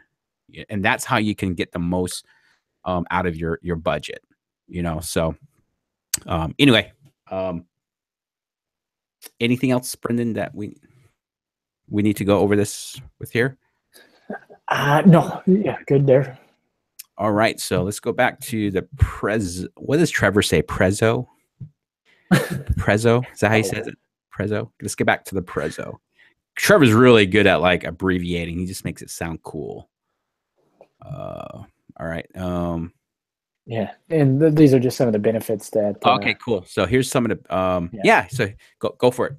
And this is what AdWords. This is going back to what we just set up with this customer intent ads, but this is kind of what they gave as a presentation. The numbers, they're saying a 10 to 15% increase in conversions. That's not, in real estate specific. That's just what they've shown in whatever test markets they ran. But so they're giving us some data at least that shows it is working. We just need to see if it's working within our industry. That view performance of the audience, so rather than optimizing the individual keywords, goes back to more of that, kind of like the Facebook. It's an audience now. It's considered, it's looked at as an audience rather than just individual keywords. In the past, you could go into, and you can still do that. You can go into a display campaign and you can run a campaign to specific keywords in display, but you're running that to specific keywords, not necessarily an audience. It's someone's still typing in that. That could be good to remarking the list, but it's not very effective on driving. So now it's just view as audience, and now we can custom define those audiences by either keywords or URLs from the competition. Yep. No, love it. No, I love this. I mean, literally, guys, I'm learning this like right now. So I'm stoked to kind of dive into this too, for sure. And that's what it can be. It can be useful on many different levels. Like the question was just asked. I mean, what if I don't have a budget? Well, if this is going to work, then this would be perfect for that type of situation. Someone that doesn't have a budget to be running a bunch of search ads, they can now use a display ad and see first if that's going to work or not. Right. I love that. I mean, like I said, guys, I think if you're seeing kind of a pattern in this call, it's all about really kind of working in and working in out, right? Sometimes I think we just try to shotgun some of the stuff that we do. We just kind of try things on the surface, but competition is getting tough, man. I mean, I'm speaking from a wholesaler, real estate marketer. Things are getting tough, man. Like a lot of the stuff that we used to get away with maybe a year ago or not too long ago to a couple of years, you can't really get away with it, with the internet and with so much content out there on how to be a good marketer. I mean, people are becoming better marketers, so you got to do take advantage of opportunities like this and make the time. That's one of the biggest hindrance I think people give or put on themselves. I just don't have time. I'm working another job. I'm doing this, and this. Again, I'm not saying that's not true. I get it. Me personally, like I spend a good chunk of my time with Investor Carrot because one, I love it. So I choose to spend my time there. that means at the same time, when I work on my real estate company, I got to be efficient, right? And sometimes I got to sacrifice watching a 2-hour show or a movie on a weekday to where once I get done with Carrot, now I'm jumping into my real estate business, right? Because I kind of make that choice and I got to do what I got to do. Of course, also I have a great team that helps with that now. So there's that benefit, but I worked up to that. Like when I first got started, like, shoot, all I had was just my skill set and time, and I had to sacrifice. And the things that I didn't know how to do, I went out and learned it. Google's a great tool. YouTube is a great tool, right? And then, I'm very jealous of you guys who were signed up with Carrot recently, because when I first got signed up, I didn't have what you guys have. A lot of this, Carrot was just launching, and I kind of had to figure out a lot of stuff on my own. I mean, I reached out to Jake a lot too, and on the technical part of the website, but the resources you guys have, man, I didn't have that. But that didn't stop me. I went outside the ecosystem and learn all these other stuff outside. But now you guys can learn it all within, the Carrot ecosystem. So anyway, sweet. Let's see if there's any questions. Yeah, guys. We're already up on 2 hours. Let's finish out this presentation, and then what we can do is, if there's any questions, we can answer them and call it a day. So, we done with this one here, Brenda? Yep, we're good. Sweet. Yeah, right. And then this one's just it's kind of going in reverse. But yeah, that was just basically saying we're going to dive into your account. Cool. All right, so that's awesome. So, and so here's a great resource too, guys. If you want to kind of get a head start on some of these keywords, go to oncarrot.com/ppc-report. So you'll get a nice some keywords there that you can at least start with. And my recommendation is to start with 5, right? And of course, your next question is, okay, which 5? To me, you just gotta have to test it. That's part of, like I said, you guys can turn to me or someone like Brendan and give you a good start. But man, some of the stuff you guys just gotta have to put into work, right? So if I tell you which 5, it's your job to figure out which 5 that's going to be. Part of it, maybe just trust your gut. Like me, the low hanging fruit's going to always be sell my house fast, but it's probably going to be an expensive keyword, right? If you're in a town that is just saturated with bandit signs, we buy houses is an easy one. But again, also comes with a high price, just simply because it works. So, so you just got to, so a great resource for you guys. Check out the PPC report. Check out some of the keywords in there, and just trust your gut. Just choose 5 or 10 to work with. I probably wouldn't go past 10, because I want you guys to be able to manage your account and learn at the same time. If you guys are just kind of doing the task, you're just because you're trying to run 20, 30, 40 keywords, you might be maintaining the account, but you're not learning because you just built out a massive campaign, and it's busy enough just trying to doing what you're doing. But I like to start with just a handful of keywords, learn and practice on how to analyze. I think that's the most important value. And then also, whatever your budget is, just account that $100, $200, $300 is going to all be education money, right? So that's kind of the reality with that. PPC and online marketing, it is no different than postcards or bandit signs.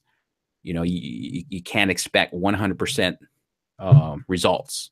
You just got to be patient with it. You got to modify, learn how to dial in. That's why that's why I like taking the practical approach. Start small and then just work out, and through that process, learn. You should be learning, and then that just makes you better. I mean, I'm glad I did that, because I'm spending very minimal, but yet getting great results with my PPC. So, which is not normal, because I'm in a good market. So that kind of plays a role too, guys. So keep that in mind there as well. Sweet. A lot you covered is over my head currently. That will change. No, I love that. I love that statement. A lot what you covered is over my head currently. That will change. Love it. So I love that commitment. Yeah, check out the 3 lead per day training has a whole PPC module in there. Take a look at that. I'm definitely biased to the 135 call. You got everyone in this call has access to that. So check out 135. It's worth listening to maybe 1 or 2 times. Check it out. I think it's a great starting point. Again, that call will make you a better marketer, not just PPC, but I think it will really help you understand the concept and the core of what marketing should be, because we focus on your customer and work backwards from there.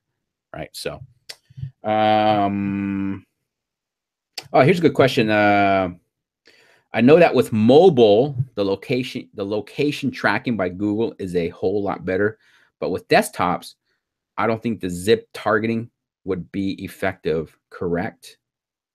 And what's your thoughts on that, Brendan?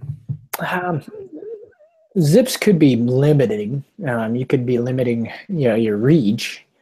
I can see those zips being also a benefit to staying target. So if you only had like 2 zip codes, yeah. If you had a list of 20 though,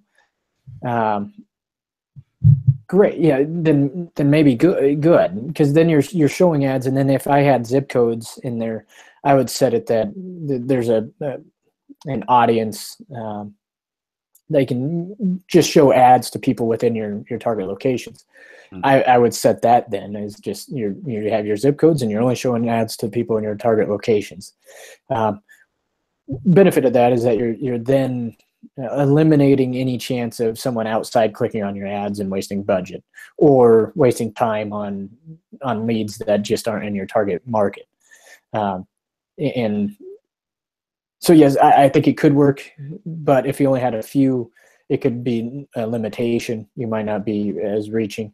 The other option to that then is to possibly target a city. If a metro city, Pittsburgh, you could target Pittsburgh. And then if you knew that you had 3 zip codes that were just the areas that you want to stay out of, you can add those in as excluded areas. So you can exclude those 3 zip codes from ad showing, but that person would have to be in those locations to have an ad not shown. Right. Sometimes that doesn't work out because maybe that person is working in a zip code right next to it that you do buy in, but they're trying to sell their house in the bad zip code. So there could be times that they're right. Yeah. No, I love it. And here's the other thing too. The reason why I'm so big on learning while you're implementing. Learning while you're implementing. Man, that kind of sounds cool. Learning while you're implementing. You're starting to sound like Trevor. Oh, man, I need to write that down, man. Need to do a hashtag for that. Well, anyways, I'm just teasing, guys. Try to make this call fun. No one's engaging and asking questions, so it's up to you, me and you, Brendan, to make this call fun. I'm just kidding. So here's kind of what Brendan's talking about. So the reason why I really am big on learning while you're implementing, dude, I love that. Learning while you're implementing. So during this, at one point, I was getting some clicks because when you begin to dive in, as you learn to dive in, you'll begin to see stuff, right? Things you never saw before, but because you're diving in, you begin to have a new eye. You're developing the skill set. One of the things I began to see was I was getting a lot of clicks from this country. What did I do with it? Okay, here we go. Grenada, or sorry, I don't know how to say it. And like consistently. So it wasn't just 1 or 2, because here's the thing, that the unfortunate thing is that you're going to always have people trying to copy your stuff. So sometimes, unfortunately, people will click on your ad. The great thing is Google does a good job in identifying fraud clicks. So don't ever don't let that stop you. I'm amazed how many people are afraid that people are going to click on their ads and never get started. Google has something in place to protect you when that happens. But you can also, like in this case, and this was probably someone's VA, right? And this VA probably is not experienced, and they just kept clicking on some of the ads. And what I ended up doing was, now I knew, I need to block this country, because more than likely, no one's probably never going to sell their house that lives in this country. So I just made the decision to go ahead and block it, exclude it, right? But I was able to see that because I was learning this whole system and I was keeping track of it and I was paying attention. That's when I was able to do it. Then if you see here, I'm targeting all these zip codes, right? So, but yeah, that's what Brendan was talking about. Go for it, Brendan. Oh, that was it. Yeah, perfect. Yep. And by default, when you set up a campaign, it's your ads are going to be showing to anyone in the location, shows interested in the location, or searches for the location. So there's 3 different options then that's a default. And that's probably why that could be another reason why some other countries are seeing ads and hopefully if they're clicking on it, yeah, it could have been, like you said, a VA.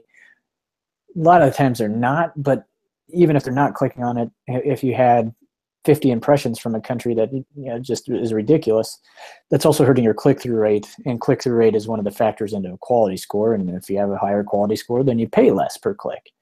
So you want a good click-through rate, and you want to try to limit as many those worthless impressions as you can. Typically, those are coming from other countries. Right. No, I love it. So that's the beauty of PPC, man. You got so much control, really, when you think about it. You got a lot of control. You can be very dialed in. There's just that little learning curve. And, like I said, that's why I say don't build out a massive campaign. Really be intentionally trying to learn new things as you're implementing. And that'll go a long ways. And like I said, I was so green to AdWords because I was so focused on SEO. But, man, it's like, wow. And I'm glad I did because, I mean, Brendan, as a PPC expert, I mean, I'm really doing well and my numbers are great in this particular market. Again, it's not normal, guys. I don't want you to think that, you guys should expect this. I'm just in a good market. And of course, we're doing it right. So there's those two factors combined. But yeah, I mean, can you imagine if I never got started? Right, Brendan? I mean, look how well I've capitalized on this market just by taking action. I mean, just imagine if I let some of those mental blocks stop me from taking action. And I mean, you look at my Pittsburgh campaign and you see how well it performs. Like, man, because no one's tapped into it the way we have, right? So, so to kind of look at it that way too, guys, is you never know things you might be tapping into. It's just simply taking action. So, but anyways, sweet, man. There's really no question. So either we didn't do a good job, Brendan, or we nailed it. Hopefully it's because we nailed it, man. So, PPC, guys, it's definitely, it can be very sexy for some and could be not so sexy for some people. I happen to love it. I mean, I wish I started a long time ago, but it is what it is. But now I'm really, really, really diving in and just loving it. And that's the thing too, guys. Taking advantage of the fact that your service that you have has experts on the team. I don't think sometimes it's so easy to get familiar with what we have, but when you really think about it, how many services out there have experts on the team that you can use as a resource? So that's one of the things that I'm so happy. I love about Investor Care is that it's just not a website, right? It's a lead generation system, and they have experts on staff that can really help you dial in, help you do what you need to do. You just gotta implement what we teach you, then and learn through that process, and then from there, shoot, you can take your lead generation to new levels. So, anyways, yeah. So at this point, Kevin has a great question. Do you have any training on increasing quality score? So I really wouldn't. I mean, I'll give my opinion, and then Brendan, I would love to hear yours. But it's a great question. So me personally, when you're getting started, I don't know. I want to. One part of me, I'll be honest. One part says don't focus, don't worry about it, just take action. But at the same time, yes, you do want to pay attention to it. To me, as long as the quality score really comes from your keyword, your ad, and your website combined. That's what kind of puts your quality score together. So, I mean, I don't think we have enough time to really go the ins and outs, but quality score, as long as you have a keyword, here's kind of my simple rule. If you're using "we buy houses" as a keyword, make sure "we buy houses" is in your ad, right? and then make sure that the landing page or your website, I drive people all to my landing or to my homepage. That's just me. I want to give people the freedom to be able to navigate, learn more about me, because I feel like that's what they're looking for. That's just me, you know. So some people like to send people to a landing page or squeeze page. I like to send them here. Then I do want them to click here, because I think the more they click around, the better they feel, the more trust that's built, the more rapport that's built. And the advantage of Carrot is that every page they go to, they can opt in, so they're not having to go back to the home page to find the opt-in form. There's pretty much a page anywhere they go, right? So that, again, that's why I love Investor Carrot, because they thought it through, right? So it makes it easy for them. So yeah, so I wouldn't get too caught up with it, but again, I'm not saying to ignore it. Simplest way to explain it is whatever your keyword is, make sure that keyword is in your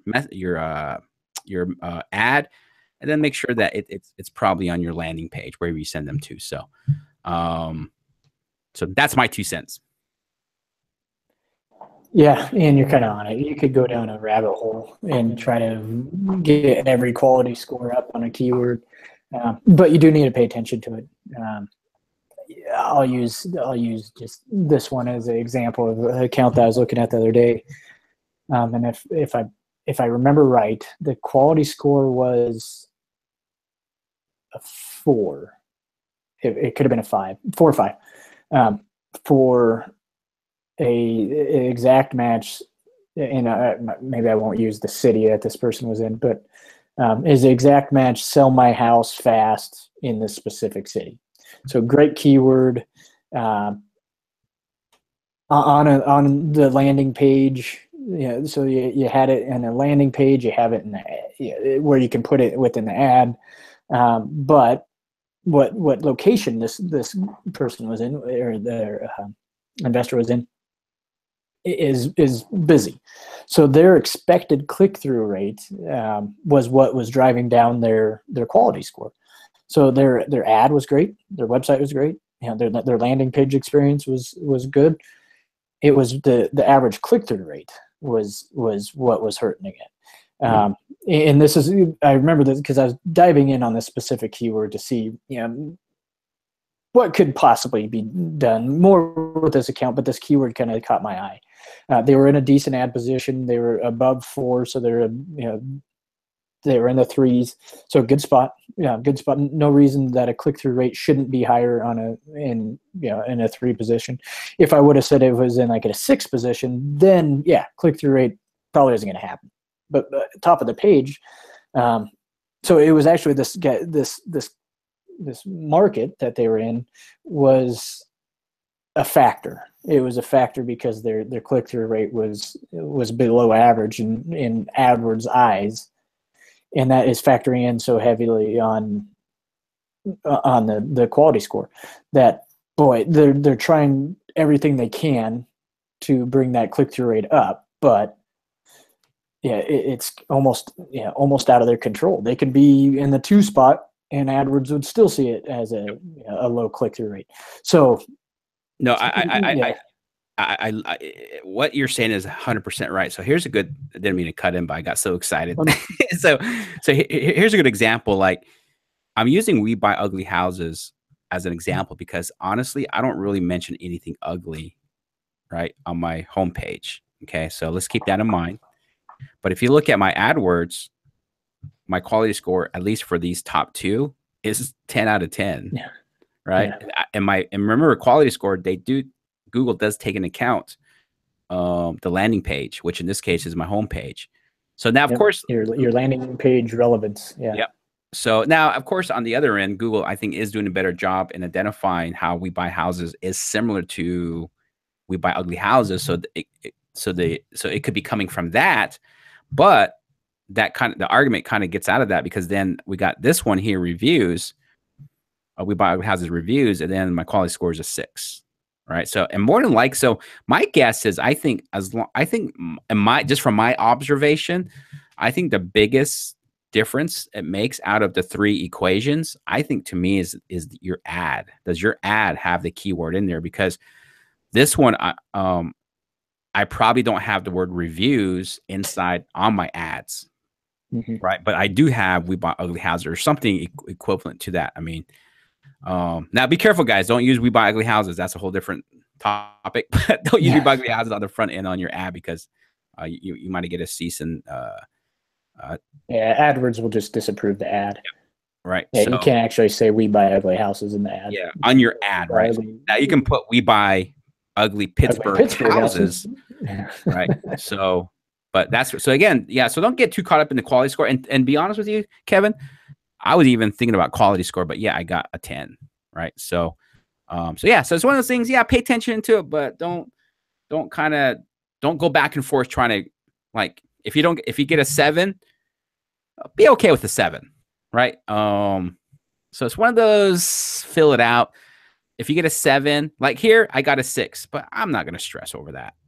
Right. I mean, shoot, look, this, I got to, I got to click and, so, even for the example I used, it was that the term that this one is using, sell my house fast in this specific city, that's a long enough tail keyword and a strong enough keyword. Even at 4, I wouldn't say that was a bad keyword. I would keep it in there because it's such a targeted keyword that if someone is searching for that and they find his ad, they're probably pretty motivated. I mean, they're taking the time to put in 5 words or 6 words to get to that point. Yep. No, this is good stuff, man. I mean, me and Brendan could stay on this call all day if we probably allowed it because there's just so many ins and outs. But we just want to make sure that you guys are kind of getting an understanding overview. I got time for one more question, and I'm going to let Brendan go because I know he's busy. But yeah, here's one question. How do you guys feel about launching a data gathering broad campaign before launching a highly optimized campaign with phrase and exact match terms? I personally don't understand the question, Brendan. You know what? Well, I possibly if data gathering would be figuring out what kind of works, like a test campaign before. Yeah. Hey, Renee, give me kind of be more specific, just so we give you the right information. I kind of think I know what you're talking about, but I don't want to assume. What do you mean by launching a data gathering broad campaign before launching a highly optimized campaign with phrase and exact match terms? So, but if you're asking what I think you're asking, depending on your budget, I don't know, man. So like, this is just my mindset, and this mindset could also might make me miss out on other possible keywords that you can discover through the broad. So, I mean, even though we talk a lot about exact match and phrase match, we don't want to come across like we're demonizing broad match, because broad match, I mean, if you have the budget and you're okay with knowing that, hey, you know what, I could, I might not get a return. Sometimes you got to do that, So I actually, April Crosley, she's a friend of mine out of Pennsylvania. She's kind of in small areas. So we ran exact match and phrase match for almost a year. But she said, man, let's open it up. She was, she wanted to kind of start ramping up her online presence. And so I helped her kind of, because of the exact match and phrase match was so limited, even though she's getting good results, she was okay with spending, double what she's been spending, and knowing that she was okay that she might not get a return. So we opened it up. So, I mean, in the small market like hers, I mean, she got up to 1,000 in no time. And what happened was, I was helping her look at the search terms that you can view when, because search terms can give you a lot of good information about, again, 135, we'll talk about that, is search term. I'm beginning to see that the broad matches that we had done was bringing back all retail stuff. People were punching. Google was showing our ads to people who were more looking for, were more buyers than sellers, right? So, I mean, she got double digits, in no time by opening it up. And I don't think she really discovered any new keywords through that whole process, So, in some aspect, me personally, I would say it was a dud. So she just went back down to exact match and phrase match, because maybe there was no other keywords that was consistently coming up enough, to where we found something new. So hopefully that made sense. Yeah, his answer was to gather specific search terms. Yeah, I mean, I think I did answer that. So, I mean, there is a lot of risk with broad. I mean, if you got a nice budget that you're comfortable with and knowing you might not get a return. Yeah, I mean, broad is a good way of possibly discovering new keywords for sure. But Google at the same time, I think, I don't know, Google just hasn't done a good job from what I've seen. Your thoughts, Brendan? Yeah, I don't know if I've seen some broad match campaigns work in smaller markets, but they worked because of that one click that turned into a one deal, and that could have easily gone the other way and said, we had 50 clicks that were absolutely worthless. We didn't get anything from it. So they're the ones that you possibly you could get some deals out of them, but you got to really look at what you're willing to spend to get that deal. Right. No, you're at, and I think you really enhanced a lot more than one answer, which is you're 100% dead on. That's why it goes back to what me and Brendan have been talking about, guys, is be willing to spend that time and keep an eye on it, right? You probably want to be diving into your account daily if you're going to use broad.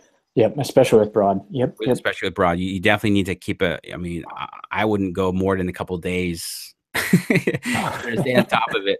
And like I said, each market's going to be different too. I like it. To me, it's interesting that Brendan made that, said that it works, which is because in some markets, it could really be, it's just like I tell people when they look at my site or my campaign with PPC, is like, that's not the normal, because like my numbers are really great, but that's not the normal. There's different reasons for that. It's not one particular reason. It's a lot of reasons put together, but same thing on the opposite end, with April, like we were clearly getting broad terms that were all, and I think we even use, so let me ask you this, Brendan, this might be a good question that might help someone. Man, we're way going over. So if you guys are okay with it, if you guys need to head off, thank you for showing up. But I think we're gonna go 5 more minutes. But let me ask you this, Brendan. If someone does want to go with a broad term, broad keyword, is there some that you on top of your head that is a good starting point? Like with April, I think she did "we buy houses" as a broad term. Yeah. And that, I mean, surprisingly, it brought in like clearly keywords that were 100% for buyers. Yep. Not sellers. So I found it interesting. So if you were to do if someone were to ask, hey, I'm okay with doing broad, is there a few keywords that you can think of on top of your head that you would use as a broad keyword? Yeah, ones that are more, like said before, more the long tail ones. So ones that might have, like 5, sell my house fast for cash. That just off the top of my head, that we buy houses in whatever city, gotcha, or town or whatever. So instead of sell my house, to me that one is opening up.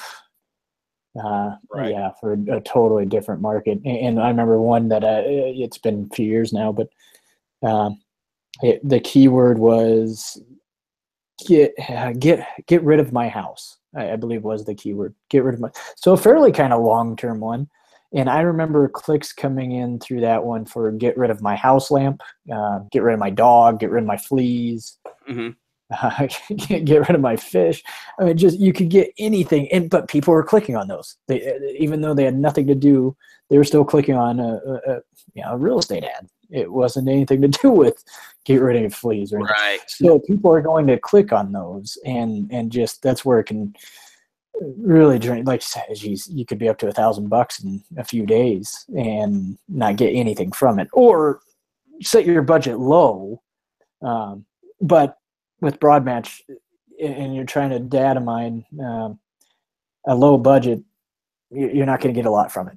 Right. I'd say you're better off if you have a low budget, just going highly specific and and going that way. But if you have a kind of a unlimited budget that you have for a month or something, you want to see how it goes. It's just being aware that you're going to waste money on specific things, and you're probably better, like we had the pay-per-click report. I know that sheet. I don't know if that sheet has any broad match. It has some modified broad match for sure. But taking a list like that has maybe more modified broad match. So those are ones that at least the keyword has to be in the search.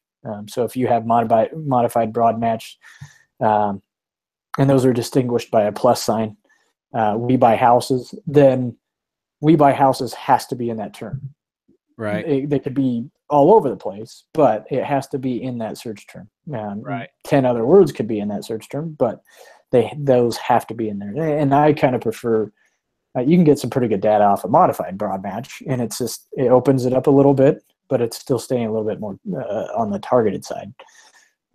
Still being aware of you're going to get clicks off of searches that. Right. Yeah. Yeah. So this is what Brendan's talking about. So, like I'm testing some, like Wilmington's not getting the traction that, let's say, I'm getting from Pittsburgh for sure. It's been a bigger challenge. So what I've done is I've opened it up. Instead of choosing the 100% broad, I chose the modification broad, which, like Brendan said, it's a plus. And by having a plus right in front of the word, it means that this word has to be in the exact phrase. Now, some of these I probably need to be a little bit more loose, on some of it, because I have a plus on all of it. But yeah, and real quick too, guys, if like right here, I probably can take off LLC. I mean, so the way I have it is all these words have to show up in order for my ads to be seen. Right. So, I mean, and any combination, is that the best way to explain it, Brendan? Is just words, doesn't matter what combination, word, exact match. So here's a good example. Kevin was asking, what's the difference between phrase, exact match, and broad? So phrase means that the person has to type in your keyword in the exact order.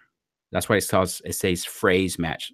So someone would have to put in "we buy houses." Yeah, now, it could be a word at the beginning or at the end, a couple words, but yeah, those have to stay in. Right. So someone can put in Wilmington. Someone can put local "we buy houses" company. My ad would show up because we buy houses was in their search in this particular order. Okay, so that's what phrase match means. Exact match means that they have to type in word for word exactly what you want. So it's very, very, it's a tight setting. So if this person put in local I buy houses, they're not going to see this ad or the ad that's associated with this keyword, right? So it's just a more targeted way. So definitely, Kevin, 135, we do go, if I remember right, we do go in depth about phrase match, exact match, and broad match. And but real quick, broad match just means you're pretty much giving Google permission to show your ad and who they think is relevant to your keyword. And they just, I would say 8 or maybe even 9 out of 10, they just don't do a good job. It's a great way to mine for possible new keywords. And you might happen to just hit one that just like, boom, nets you a big deal. But it's definitely, it's definitely more of a risk when it comes to how much you potentially could spend. And also too, guys, if you're going to do broad match, expect a low conversion rate. That's the other thing too. So don't like the only reason why my conversion rate is so good on my Pittsburgh site is because I hardly ever, or I probably don't do any type of broad match or any type of settings other than exact match or phrase match. That's why I'm so dialed in. That's why I have a high conversion rate, because we're very particular in what someone puts in and when they see our ads, right? So anyway, all right, Matt. Yeah, we've gone way over, so don't want to keep anybody any longer. But hey, Brendan, thank you so much. Yeah, thank you for doing this call, and look forward to the next call that we do. And let us know, guys, if you guys would rather have us do a beginner's call, we can do that. If you guys want to go like, man, let's go to the next level and then some, we can do that too. Like I said, we don't like to do calls just because it's cool or it makes us look smart, or just to do a call. We want to be we always try to do our best to be intentional with what we talk about. So if you guys have ideas, something you guys want us to talk on, please send those through, because we want these calls to be about you, not us. Right. So, and I think that'll help us out too. Right, Brendan? Because being transparent, guys, sometimes we struggle with what we should talk about, because sometimes we feel like we're going over the same thing, but it's because most people need help with those things over and over, because we it's about you guys. So, but anyways, I think we're good. You're welcome, Grace. Kevin, hopefully at least that kind of helped on your question. Awesome. Renee said we answered his question. So cool. All right, guys. Well, thank you so much for, again, Brendan, thank you to you. Thanks, guys. Thank you to everyone that was on this call that took the time, and especially thank you to those that stuck around this long. Hopefully you guys got some value. There might be some stuff that went over your head. You might just have to watch this call a few times to really comprehend it, and then just ask questions. So anyways, guys, we're going to jet. And again, thank you. And you guys have an awesome day. All right. Bye. Thanks. Good. Bye.